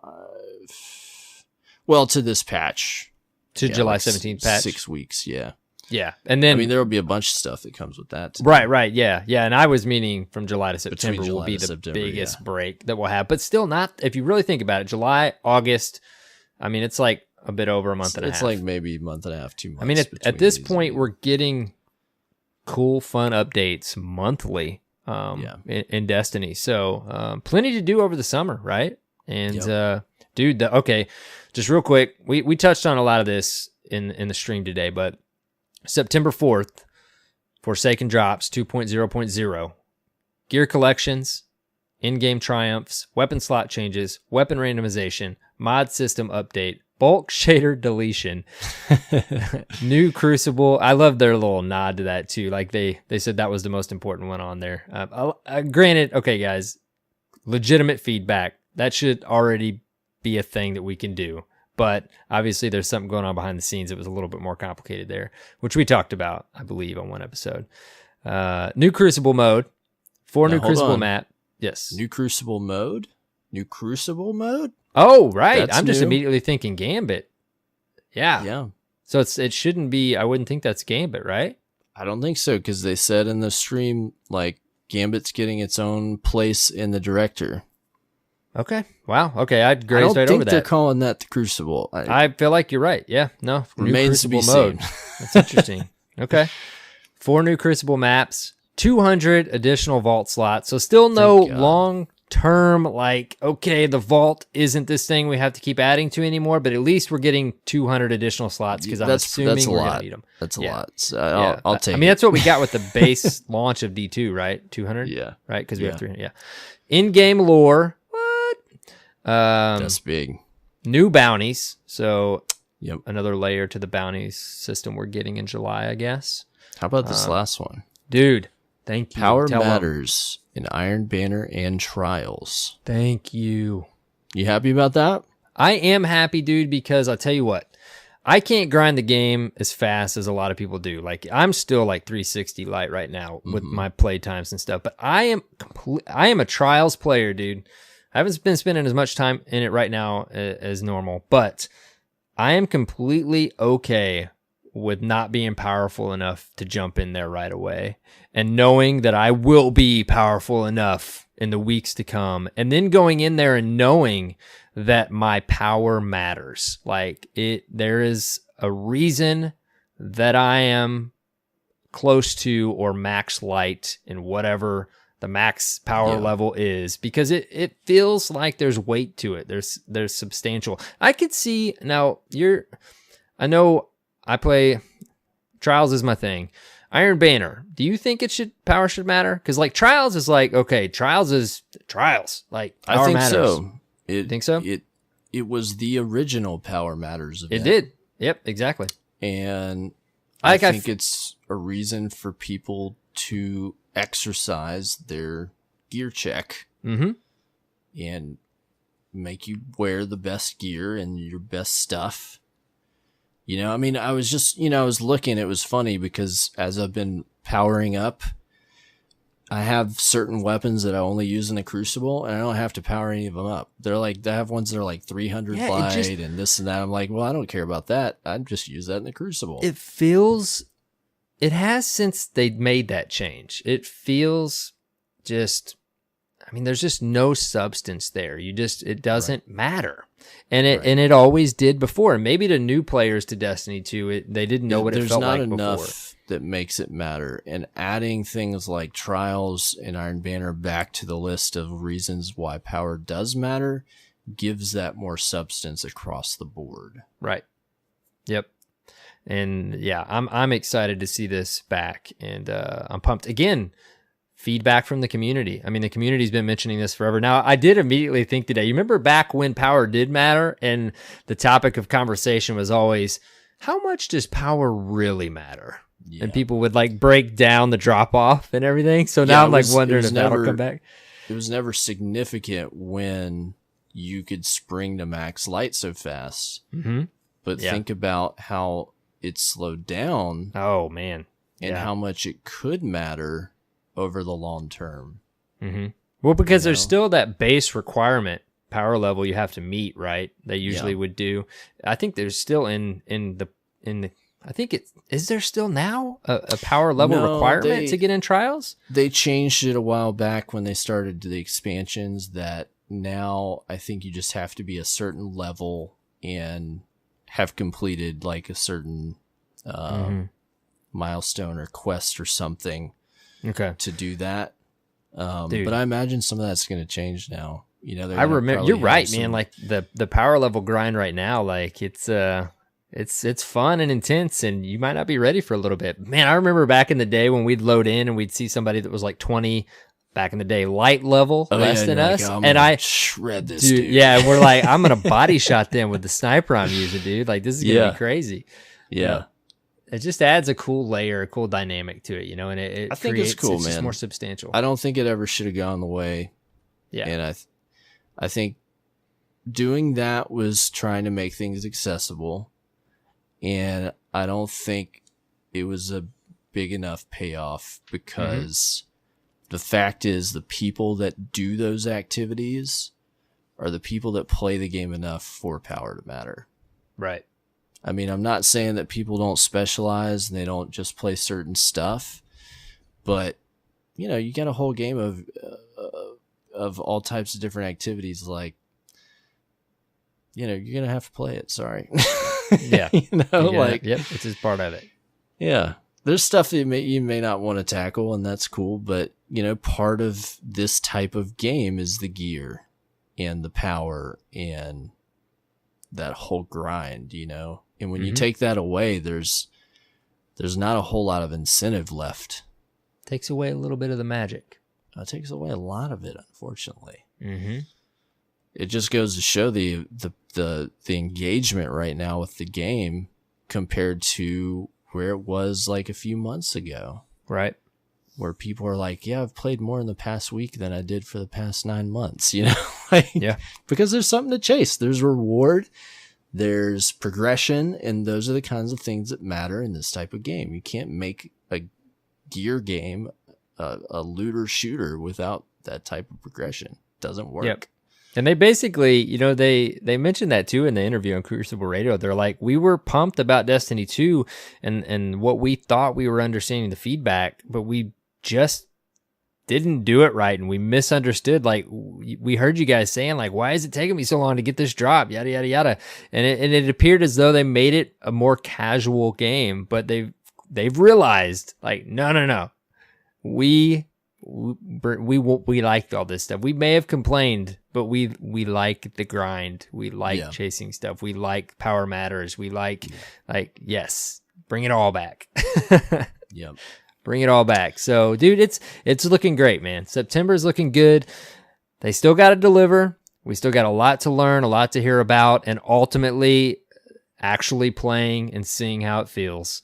But man, now it's exciting times, dude. We're 3 months away, guys. Just 3 months. 3 months. Chew on that. It's right around the corner. It's gonna blow by you. There's gonna be such a hype train running along the way. You just steam right into the station with old Cyborg and Arrow, and you're just gonna love every minute of it. This episode, we're not even trying to temper it at all. I don't know if we'll still be critical and constructive about what we hear over the next few months, but I'm gonna tell you, like, we're Destiny players. We're hyped, dude. Be excited. We're excited. All right, so excitement now purged for the moment. There's some impactful news this week that we've got to talk about. We don't have a whole ton of time to talk about it. Yeah, so we're gonna shoot through. We're gonna move on to what's really happening in the current Destiny universe. So first off, this week at Bungie, of course, they did a update to the development roadmap that we saw, and we've had a more current version of that. They teased the Destiny Year 2 reveal, which we've already seen. I did want to say, dude, one sentence that really stood out to me that Deej said in his little section before, obviously, we saw the reveal stream was the sentence, "We have some big ideas for how we're going to transform your Guardian lifestyle and reinforce your hobby as an interplanetary hero." Yeah. I like that. I like that sentence. And we know more now than when he wrote that and we read it, but seems to be the case. Yep. Then they talk about they had their Bungie versus stream with Vicarious Visions. Bungie took the cake on that one, but they know that there's going to be a rematch in the future. Next up, they brought up the return of rallies. We got a preview of that, of course. By now, you've probably checked it out, but real quick, talking about faction rallies and the changes they've made. Players can only pledge to one faction per account now. What do you think about that, man? I'm completely fine with it. I really kind of wanted this. I really did want this, but there are some different layers to it with like each season, and which we'll learn in a minute, like the different things they tied to the factions. It does create a bit of complication there, right? Yeah, I'm okay with it. There was only a couple of ways that they could go about that. Mm-hmm. I'm a little torn on it. I would have preferred almost that you could pledge with a character and it would last all season, and then you could do one of each, right? On each different character. Okay. Yeah, because it's account based. Because what it does is, if you want, for some ungodly reason, to get all the stuff from all the factions right over this season, there's going to be 3 faction rallies, so you got to pledge a different one each rally and grind to level 50. Right. Yeah. Now, based on what I've seen so far, that's doable. If you get on every day with all 3 characters, you'll pretty much get there or get pretty close. But that's a lot of playtime. You're going to have to do that. Yeah, I mean, for 3 total weeks. It's not reasonable for me to probably be able to do this. Right. So you got to pick one. Right. And you're going to have to probably pick the same one next season. Mm-hmm. The problem with that is the rewards that they're putting are not just faction specific. Like, they have these exotic catalysts. Right. That was, dude, I've been trying to decide all week because I'm dead orbit all the way, but yeah. That's the tough choice. That's it right there. I will tell you my criticism of this right now. I love having to pick one. I will say, after thinking about it this week, I don't think putting the catalysts tied to specific factions was the best way to create incentive. They've created many other layers of incentive here with faction rallies and tweaks. Again, the community asked for it to be meaningful, and many specifically said, make it to where we can only pledge for one when it's up. But I will say, I don't think I like that catalysts are different catalysts are tied to them. Like, because I think that's the only big problem with it. Yeah. And the other thing is, like, I want the Alpha Lupi, Crest of Alpha Lupi ornaments because it looks really cool awesome. Yeah. But I'm not pledging New Monarchy. It's not even in. It's not even that I don't. It's like, oh, New Monarchy. It's that, like, I was trying to decide this week if I was going to do Dead Orbit or FWC, because Graviton Lance Catalyst, and then FWC has Sunshot and an amazing looking sidearm, and like New Monarchy is not even an option. But man, do I want that Alpha Lupi ornament, dude. Like, I want that. I want the Sweet Business Catalyst. Yeah. Because I enjoy Sweet Business. I want the Sunshot Catalyst. I want Graviton Lit. I'm going to have to do all 3 of them, and I'm going to have to beat my head against the wall to do them all. And I'm going to have to pledge Dead Orbit, which I've never had to do. Painful for you. Since Destiny 1. Like, I've been very stout New Monarchy supporter. But everybody's going Dead Orbit this season because everybody wants Graviton Lance ornament. And I'll be interested to see, because I thought that as well too. But man, I threw up a tweet basically saying that I was having a problem deciding between Dead Orbit and FWC, and so many people said they were going to go for that Sunshot Catalyst. So I don't know. Anytime there's a big population, the masses are going to go Dead Orbit, and that Graviton Lance, I'm telling you, they're gonna win. I almost went FWC, dude, but I actually did end up going Dead Orbit. But the other thing is too, I learned today, and again, more follow-up stuff that I watched, is that apparently if you have a full set of your faction gear on, you get renown faster. Go ahead and tell them about renown. Sorry. Yeah, so... All right, but to clear this up, so reputation progress you retain through events. It's not reset through the season, even if you change allegiance.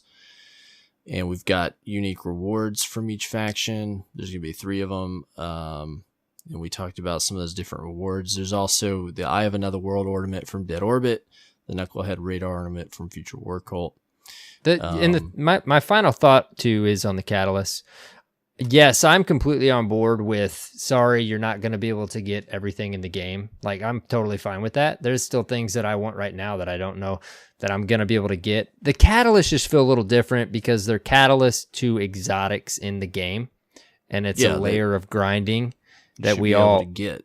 Yeah, right. So anyway, sorry. Locked into something. I here's my thing. I think with that, for the ornament, for the armor and weapon ornaments, what they should have done is made those, if you got to a certain rank, you got to pick through them in any faction, choose one. Yes, right. Yep. And if you could get to rank 50 3 times, or if you get to rank 50 on all 3, then you could pick and eventually get all 3 of each. I like that. That would have made more sense, so that you're not making decisions just based on those items, because that's all this is. It all came down to that. Or even if you reach rank 50 in 1, you don't have to do all 3. You get a choice. Like you said, what I mean. Like, yeah, right. Every rank 50 Dead you hit. Orbit, then you get to pick out of the 3 armor ornaments and the 3 weapon ornaments. I love pick which one you want. And then maybe you could just reset it. Yeah. I love it. Reset it, and I'll grind it again to rank 50 and get another one, right? Is someone from Bungie listening? I love it. That's it right there, dude. Somebody give me a job. So, all right, yeah, let's talk about Renown. So the way Renown works is you go into patrol space, you complete public events or patrols, or defeat high-value targets, and you start to build up Renown. When you have Renown, the higher it is, the less health regen you have, and enemy kills have a chance to drop health orbs, and then you also do less damage and take more damage. And it scales, and it stacks up to 5. The point of Renown is when you build up Renown, if you go loot a lost sector, it multiplies your tokens. So if you have 5 Renown, you can earn up to 10 tokens for completing a lost sector with that big stack of Renown. Every time you die, you lose 1 point of Renown. Mm-hmm. So that's the mechanic. I tried to get on real quick and play around with it before we recorded. I didn't get a chance to, but everybody, all my friends and other people I know that have played it so far said they really enjoyed it. Yeah. Reading it, I was like, this doesn't sound that interesting. But everybody said like it's a fresh, like interesting, fun thing, and it spices it up enough that it's cool to do. So I'm going to take their word for it. Yeah. I mean, and everybody, I saw a lot in my Twitter feed today, like it's geared towards PvE. There's not a lot of PvP here. I mean, obviously you get tokens, but like this is geared towards promoting PvE play. And I've heard it's when you get fully stacked Renown, like it's hard to solo a lost sector. I will say in reading the difficulty changes, like it feels weird to me that I'm the same powerful guardian, but because of this stacked thing, my damage is decreased. Like the wording of that and what it's doing like seems like weird to me as a guardian, that I'm becoming less powerful. But if you think about it, like behind the scenes, I'm sure in the development side of it, like there's only a certain way they can implement this, and that's I mean, it's creating a challenge basically. Yeah, they're just trying to create a challenge, right? Yeah, sometimes it doesn't always make sense in the game. Yeah, that's cool. But and then you also in the third person view, you can see which very cool. Which faction somebody's pledging, because they did get this cool aura on their back that looks pretty neat. Everybody that's a cool little feature. We've said time and time again, Bungie Give us any auras that you want for doing whatever things that we do. Like, we love these auras. Like, this is cool. Like, this shows people what you're doing, who you pledged, how you play the game. Yeah. It's cool. So we got faction rallies all week. That's a thing that's ongoing. Next up, we had the Crucible Lab this week. And there was a little bit of confusion on launch because everybody thought it was going to be available on launch. And they were like, no, we didn't necessarily say that. We just said it's going to be in this patch. And then, ta-da, like a day later, it was available. I feel like that was because of the oversight. I really do. I don't even think that. And they even said, somebody posted, I think it might have been Dimgy, and he was just like, well, yeah, we wanted to make sure nothing blew up before we made it live. That makes sense. Because they were patching other stuff. Yeah, there was 2 layers to the Crucible Labs, and it's a bullet point on our news. We might as well just talk about it now. Like, it's one, the roadmap has never worked that way, I don't think, up to this point. If it's on there on that date, it has always released on that day, like the actual thing. So it's understandable that this was just in the code, but I do feel like same thing with faction rallies. Everybody thought faction rallies was last week. People are, even myself, like, I was quick to realize this, and I did tweet at, like, hey, this is how it usually worked. I'm just kind of clarifying, like, why people are a little bit in an uproar about this. But it's like, it always worked as a launch date before, and in this particular case, it was like when it was put in the code. So you understand the community's confusion, right? And absolutely. Yeah.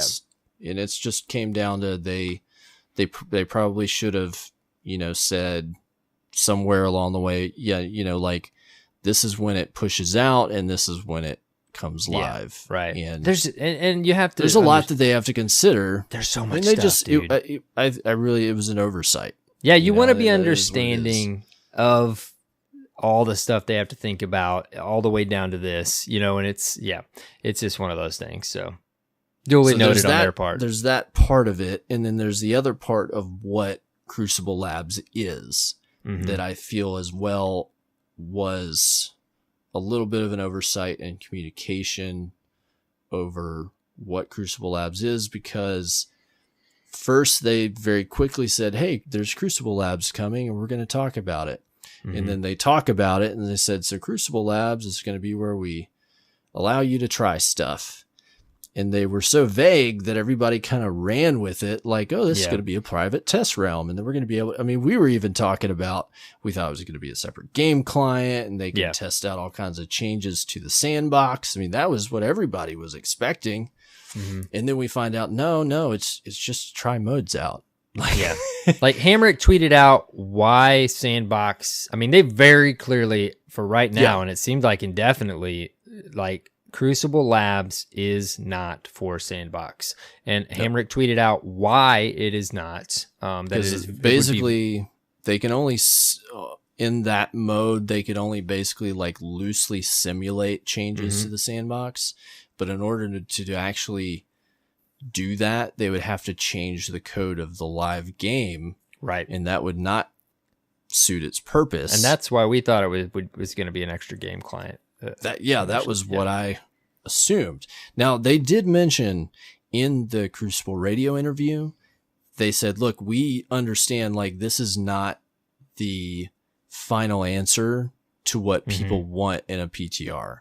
Right. We know that this is not it. This is a solution for a different thing, and we understand that there's potential for there to be a more fleshed out version of a PTR, and like we hope to get there, basically. Yeah. Dude, it's like, for me, this one, it was a little harder for me to look at as, it's like, man, how is this an oversight? Because the community has said so long that they wanted a PTR with sandbox testing and this and that.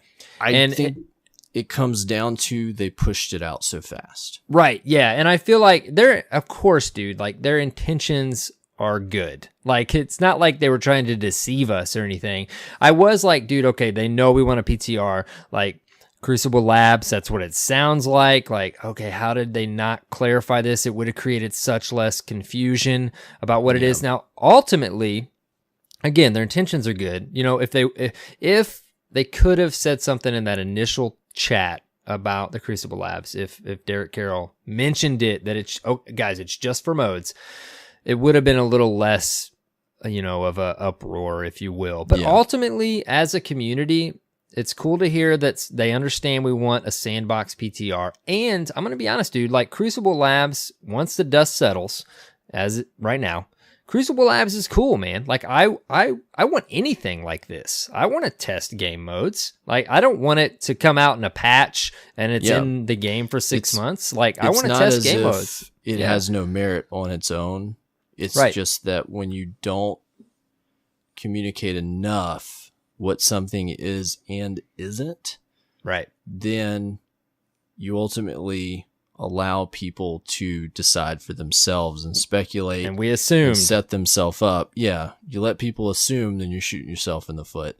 Right. Now, and this is a downside of them being so upfront about stuff. Like that. And we got to be understanding kind of that mistakes and forethought can happen. Right. But I think this, just little things like this will help them get better at that, and anticipating the conversation. And I just think about everything just Derek Carroll and Hamrick are thinking about right now, dude. Like all of the things that are on their plate. I'm not giving excuses. I'm just saying it's just like any other job. They've got to be firing off on all cylinders all day long. And it's understandable that, especially like you said, is transparent and that they're being with us, the community now. Like something like this can happen, but it does stink that it creates confusion and ultimately, assuming. I honestly feel that they need like some kind of board of 10 people that play the game that they just run everything out through before it goes out the door. Yeah. Where they're just like, all right, tell me, here's the thing. Tell me what you think. Ask me questions. Well, dude, even all the way down to like, Derek Carroll's typing up what he's going to put in the TWAB initially. He knows what Crucible Labs is. And he thinks he knows what he should put in this little brief description. Exactly. But it could just come down to just a simple, he's typing up a paragraph and he knows what it is and he thinks we know what it is, but we really don't. But it's just ultimately intentions are good, but accidents happen. Like it's, again, like you said, it's sometimes going to happen. It's hard to remove themselves because they exist in a world where they know things everything. Exist past, present, and future. Let me just tell you, dude, I everyone knows I have the embargo right now. I'm getting to the point with just a little bit that I've played and know that I'm worried about, like nervous about I can't imagine them. Like they know everything, man. Like they know everything. Sorry, finish your thought, dude.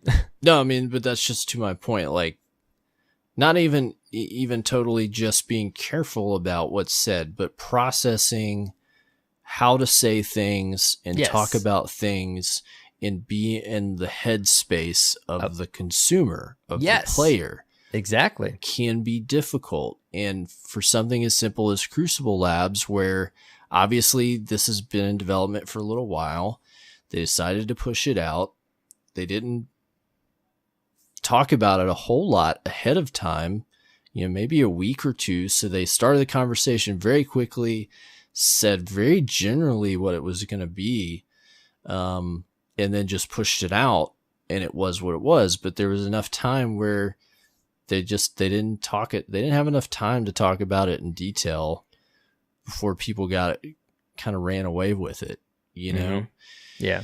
Yeah. So even as transparent as they are and have been, there's still things that they for good reason, they don't want to tell us about yet or show us, whether it be because it's something that's coming out in September or because it's not polished at all. Right. Yeah, and that's a great way to put it, dude. Like for them to stay in their world and then try to put themselves in our headspace as the player. Like that's why happens, I think it would be smart if they just like ran all this stuff through players. Yeah. That were just in contract or something, or if they had people that they hired to be like, you just look and read everything, and you like they just screen every conversation, because I feel like they would head off like half the stuff that happens because of things like this. Yep. Where they could say, well, what does this mean? Does this mean that? Are you saying that this? Mm-hmm. Well, no. Okay. Well, you might want to say that, like, yeah. I don't know. And that might be asking for too much, but and it comes across like really, I don't want that to come across arrogantly, like the players are so much smarter than the studio. But I do think that sometimes there are things that can be hard for them to anticipate when A, they're putting this stuff out really quick, B, they have a lot on their plate besides this stuff, and C, they're not the player. And right. So they're not, and you can't just anticipate every conception and preconception and conclusion that somebody's going to reach when you try to explain this stuff, right? So I feel like there would be some value in that. So if you're listening, Bungie, you just call me and just send me regular emails, and I'll help you out. Pass it through Cyborg. All right. We've been stuck on this for a while. We gotta keep going, dude. We're almost about to hit the 2 hour mark. Big quick change this week. Escalation Protocol. They mentioned when the weekly update went live, they changed the power levels for Escalation Protocol enemies in waves 4 through 7. Waves 1 through 3 are unchanged, remain at 370 power. And so what happened is the wave 5 is 380, 6 and 7 are 385. And how they were able to do that was they were able to basically create some switches they could flip that would flip the power levels for sets of those enemies in those levels. So they almost anticipated that they may have to do this. And this was really smart that they were able to do it because they didn't have to patch anything. Mm-hmm. And they said they created those after the community summit when they decided to make the activity more difficult. And the reason is because when looking at their data and listening to the conversation, they realize not as many players are attempting Escalation Protocol with a fire team as 3 as they designed because of how difficult they were. So they made that change. I can tell you I played it before and after the change. Both of those times I had 9 players. Actually, no, the first time we had 9, and the second time I think we only had like 7, maybe 6 or 7. And it was definitely noticeably different. Like the first, at the beginning of the reset when we played last week, the first time we burned through the level 7 boss real quick because we were set up well. And then we tried to do it again, and we attempted it like 6 times and couldn't finish it. Oh, wow. And so, and then when we came back this past weekend, it was noticeably different. Still some challenge, but it was a lot more achievable. And I'll be honest, before that change, I was laughing because I could not imagine 3 people doing that activity. Mm-hmm. I still don't see how it's accomplishable, to be frank with you. This was another big conversation this week. We won't spend a lot of time on it, but we talked about it last week. They've said all along this is for a 3 fire team.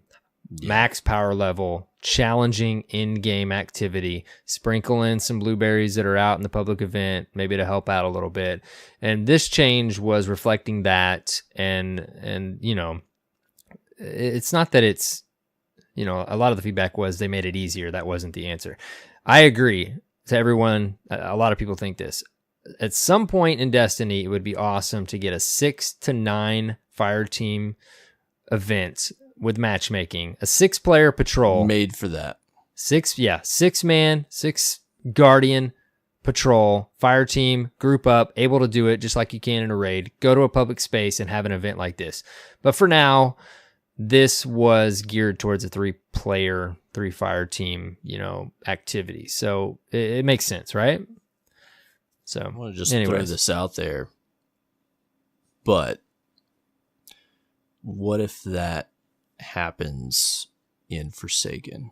Dude. What if that new realm is for 6-man fire teams? That's what I'm saying. The answer to this for the future is something people have asked for forever. A 6 fire team, like party up and go to a patrol space and gear an activity for that. Like, dude, it's clear. I mean, Bungie knows it. It's a home for end-game activities. Yeah, they've hit the mark with Escalation Protocol. So it's now the ball's again in their court, like it is a lot, for future content to create something, similar to this with a larger fire team, because that's what everybody's saying they want. They love the chaos. They love that it's in a public space. They love the larger than 3 fire team. Like, it's important that they take all this in and develop that, for future content. I mean, this Escalation Protocol is awesome, dude. Like, I honestly, like, I was excited about it, but it really has hit, of all the iterations of this we've gotten, like it really has hit the mark with fun in Destiny. So I think so. I've had a ton of fun playing it this past week. I didn't bring it up in Reset, but it's really fun. Yeah, it's cool, dude. It's really chaotic. It's nuts. Everybody's just going at it. It's wild. Yeah. It's, And I mentioned my perspective of, it's great to go in as a fire team, but it's really cool to be just randomly out in a patrol space doing your thing, and you see somebody activated it and you just join in to help out, Yeah. Like, that aspect of it is really cool too. Yeah. So there's more of a conversation going on about Escalation Protocol. We don't have more time to delve into, and I'm sure that'll happen over the summer. But long story short, though, they made some changes, and I think those changes were a good idea, personally, but we'll see. Next up, we saw issue 2 of the Warmind digital comic, which I read and I loved. I thought it was great. I have not read it yet, dude. Not yet. It's really good, man. I'm really enjoying this comic series. I didn't care for the last one as much, the Osiris. Like the writing and the story, it didn't hit for me, but I really enjoyed this one. I think. Yeah, I'm just so much Destinies the past week. I gotta read it this week. I know, man. So next up in Destiny player support, there's some big issues this week, known issues. Nightfall unique rewards, they have verified, are not dropping from base Destiny 2 and Curse of Osiris strikes. So, no unique Nightfall rewards right now. Right. They did, DMG did tweet out. Did they mention it in the TWAB? Go ahead. Yeah, he did. Yeah, he did send a tweet out that is going to be fixed this reset. So today, I think that it's fixed now. Yeah, it's 6/6 said it was coming out, so it should be fixed. And then he said that the DFA strike, because it was when it was bugged, that it'll make a return in just a few weeks. Yeah, they're going to bring that back. So I take back the first thing I said, because it's fixed now. Right. Yeah, we're releasing it on a Wednesday, so we're kind of like backtracking here. There's some other stuff to check in there about some certain weapons and different things with some rewards and stuff. So check those out. We had our movies of the week. They had another little thing worth mentioning. If you're not on the subscription for emails to get updates from Bungie.net, if you do so, they're throwing out a free emblem. So if you want to get updates from Bungie.net, you can go get your email validated on your account and subscribe and get a cool looking little emblem for Destiny 2. I went and made sure that I was pretty sure I already had this set up. I went to make sure I actually updated my email address, but I don't know how I know or how I prompt the emblem. Yeah, I get the emails, but I don't have the emblem nor have a notification. They haven't sent them out. I don't think they've sent them out. Oh, did it say that? I'm sorry. Like I Yeah, instantly it saw said the emblem. you'll get You'll an email. get it. Dude, I saw the emblem, just skipped the words because I was so excited. Yeah. I like any emblem I can get. Give Yeah, it I to think me, they'll please. probably send them all out at once. Okay. You know. Well, I just need to read the words then is the problem. Yeah. But, you Yeah. know, you got me for that. Now, of course, this reset was update 1.2.1. I don't know about you, man. I don't think we have time to hit all this stuff. No. I mean, we talked about some of it last week too. Yeah, we could probably come back next week and talk about, you know, some of the sandbox changes, because there's some fun stuff in here with the armor. Yes, that I'm testing it. Really adds some flavor to the game that I would love to talk to you about. And then there was some fixes, you know, some notable stuff. They removed Exodus Crash from Heroic Strike matchmaking. Yeah. Thank God. Yeah. They fixed some issue with Heroic Strike milestones. And one of the major ones was they fixed the clan XP powerful engrams. So you can pick those up when you earn them now. The clan XP engram that gives you a powerful reward. That is fixed now. That was a big one for some people. And there's some other stuff. So why don't we do that? We'll go over these next week. Some notable sounds good, stuff. man. How's that sound? Yep. Cool. Fantastic. Okay. Last big piece of news, right? Yes, this is interesting. Pretty significant. So on June 1st, it was released via Bungie.net that Bungie has entered a partnership with a company developer called NetEase to help them create a new property. Now, there were some other articles that can give you some more information about the business end of that, and there was also a interview with, I think it was Joe Staten, who is the I think his position now is the creative director of Bungie, and essentially for $100 million, NetEase bought a minority stake in Bungie, and their intention is for NetEase to help them create essentially a new game of some kind, and B, for Bungie to be able to self-publish that game. NetEase is also, notably, they do a lot of work in China, and so there's a ton of speculation into what all of this means. Yeah, there's all kinds. But some notable quotes from the posts they put out for Destiny fans. Our long-term goal is to become an entertainment company that sustains many worlds simultaneously, Destiny and new worlds to come. With NetEase's industry expertise, they'll empower us to build new worlds and invite players new and old to join us there. They'll help us support separate teams inside Bungie to bring our newest ambitions to life. If you're a player of Destiny, this news won't impact the hobby you've come to know. Destiny is an experience that will grow for many years to come. We'll continue to work with our partners at Activision to foster this global community and turn new players from all over the world into Guardians. Our commitment to that world is not diminished by this announcement. We have exciting plans for the future of the Destiny franchise, and you'll learn more about the next steps we'll take together in the weeks to come. Mm-hmm. Yeah. What's your take? You know, I mean, there's, of course, tons of speculation that, man, like at some point, are they separating themselves from Destiny? They've been working on this other new thing quietly. But, I mean, what I immediately think of a company that we all know, and Destiny 2 on PC is in the launcher. Like, I think of Blizzard, dude. Like, they have created their whole ecosystem in and of themselves, you know, and you know, it makes sense that Bungie would aspire to be something similar, you know. And I reread this post, and a lot of people, you know, like got a little uneasy about the future of Destiny and everything. It's way super early.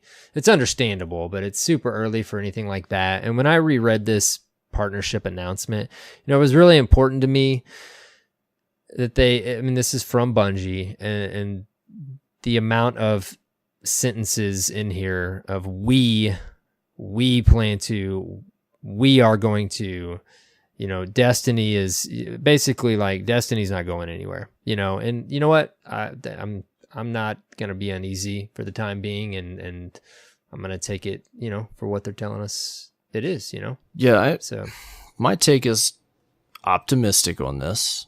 mm-hmm. They put in plain words, their long-term goal is to become an entertainment company that sustains many worlds simultaneously, Destiny and new worlds to come. Yeah. I think that they're very specific about that wording and their intentions. Now, if you're not catching on to the flip side of this, there's other ways you can take this. You can take this if you want to be really just freaked out. You can say, well, does this mean that they're going to start putting all their energy into a new game and stop supporting Destiny? Does it mean that they're going to sell Destiny to Activision and abandon it and move on to a new game? Does it mean that blah, blah, blah, blah, blah, blah, blah, right? Right. And I'm already getting people sending me rumors from the rumor mill. Well, this guy that knows this guy has it on pretty good news that they're going to do X, Y, Z. And the fact of the matter is, if there are rumors that come from inside Bungie, keep this in mind. Let's say worst case scenario that Bungie was going to sell or transfer or send Destiny to Activision. There's a very small group of people that would be a part of that deal until it happened. Number one. Number two, there's been that rumor for years. Right. Still ain't happened. Okay. Yeah. I'm going to be optimistic. I'm going to take some stabs at what this could mean. Number one, they got $100 million that buys them like somewhere between 2 to 4 years to develop a new game if they want. That means hiring new people into their studio. So that means growing the studio so they can continue to do what they do. I think they had to do this if they wanted to fulfill their publishing contract with Activision and do what they want to do with Destiny. Because I don't think they had $100 million on hand to fund a new game. But what I think could happen is that they utilize their relationship with NetEase and try to bring that to Activision and release this game into China. And I think that the new game is probably going to be totally different from anything we've ever seen from them. Both because I doubt they want to do another looter shooter, and because I don't think contractually they can make another game like that right now. Yeah. And I think everything's going to stay intact. Yeah, dude. I mean, there's a difference. And you're right on when you said, like, that was immediately what I thought of as well. Is like, they would like to be in the realm of Blizzard. Mm-hmm. Yeah. That makes total sense to me. They have a relationship with them. They've interfaced with them a lot. You know, that's a great level to aspire to. And of course, if you can self-publish, you make a lot more money. Oh, it's huge. Yeah, dude, it's huge. I mean, there's obviously some very strategic business planning, future planning going on here for the company. And, you know, it's like, there's a difference between being naive and being optimistic. Like, it's at this point in the game, in the stage of this, like, it sounds like, and I'm, you know, believing, of course, that they're fully invested in Destiny. They're just aspiring to do other things and not, you know, just do one thing, you know, have one IP, you know? Yeah. So, yeah. You know what?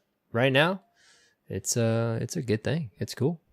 Yeah, I think it's great. I mean, Bungie is at the end of the day, Bungie's a great studio, and I would love to see what else they could do.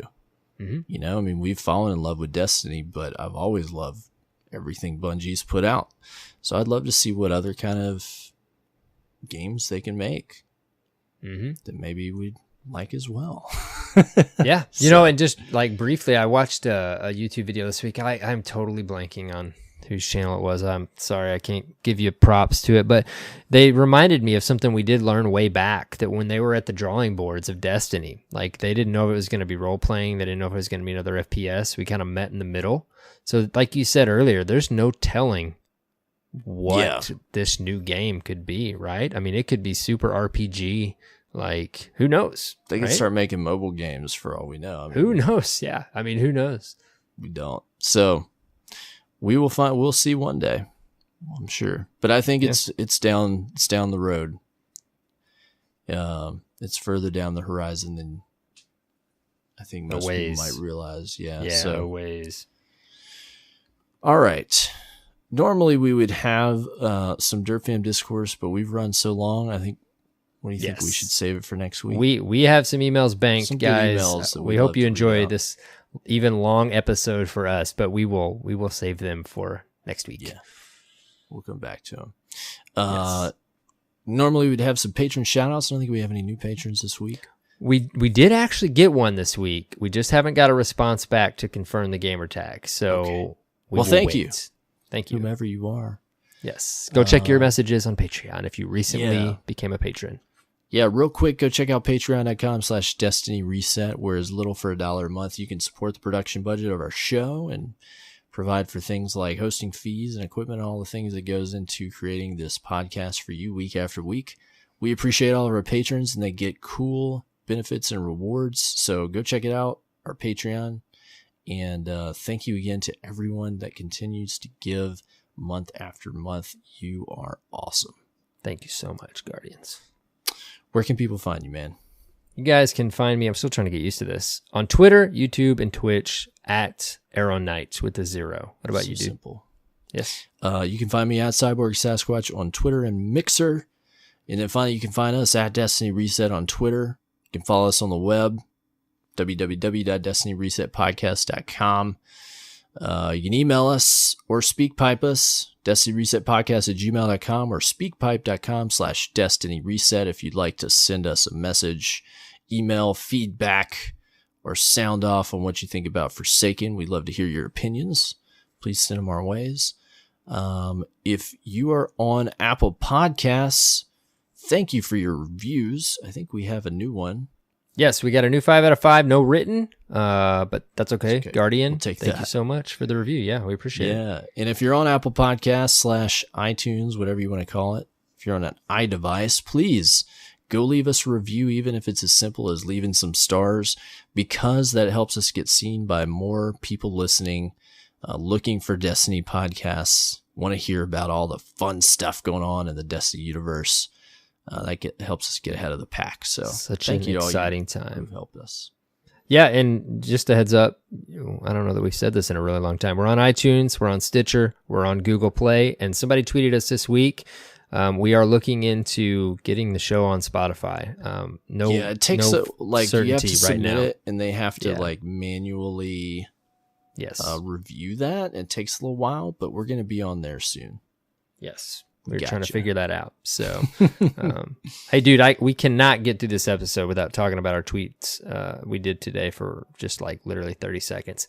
There is a leak right now that at E3 next week, a new remake or new iteration of SOCOM is coming out, dude. Like, I'm so hyped right now for Destiny. This is the leakiest E3 it is ever. Yeah. What doesn't make sense though is that in the image of their keynote or their conference, the SOCOM announcement teaser trailer was the last thing, and that makes zero sense. Like SOCOM, the awesome company Zipper Interactive that used to make SOCOM is no longer open, and Sony owns the franchise, and they've said before that they weren't going to release another SOCOM, I believe. So for them to put it like at the end of the presentation doesn't really make sense. So I don't know if it's valid or true or not, but my buddies and I are hyped because even if it was a SOCOM HD remake, whatever, like we would be so pumped. And the other thing I'm hoping this E3 is that PSN finally figured out their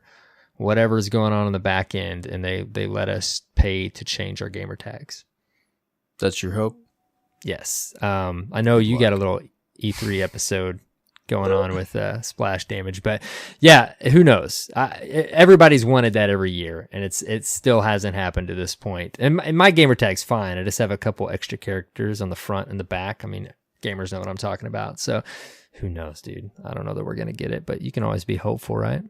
Sure. Anyways, what's your one thing you're excited about for E3 before we close this out? New games.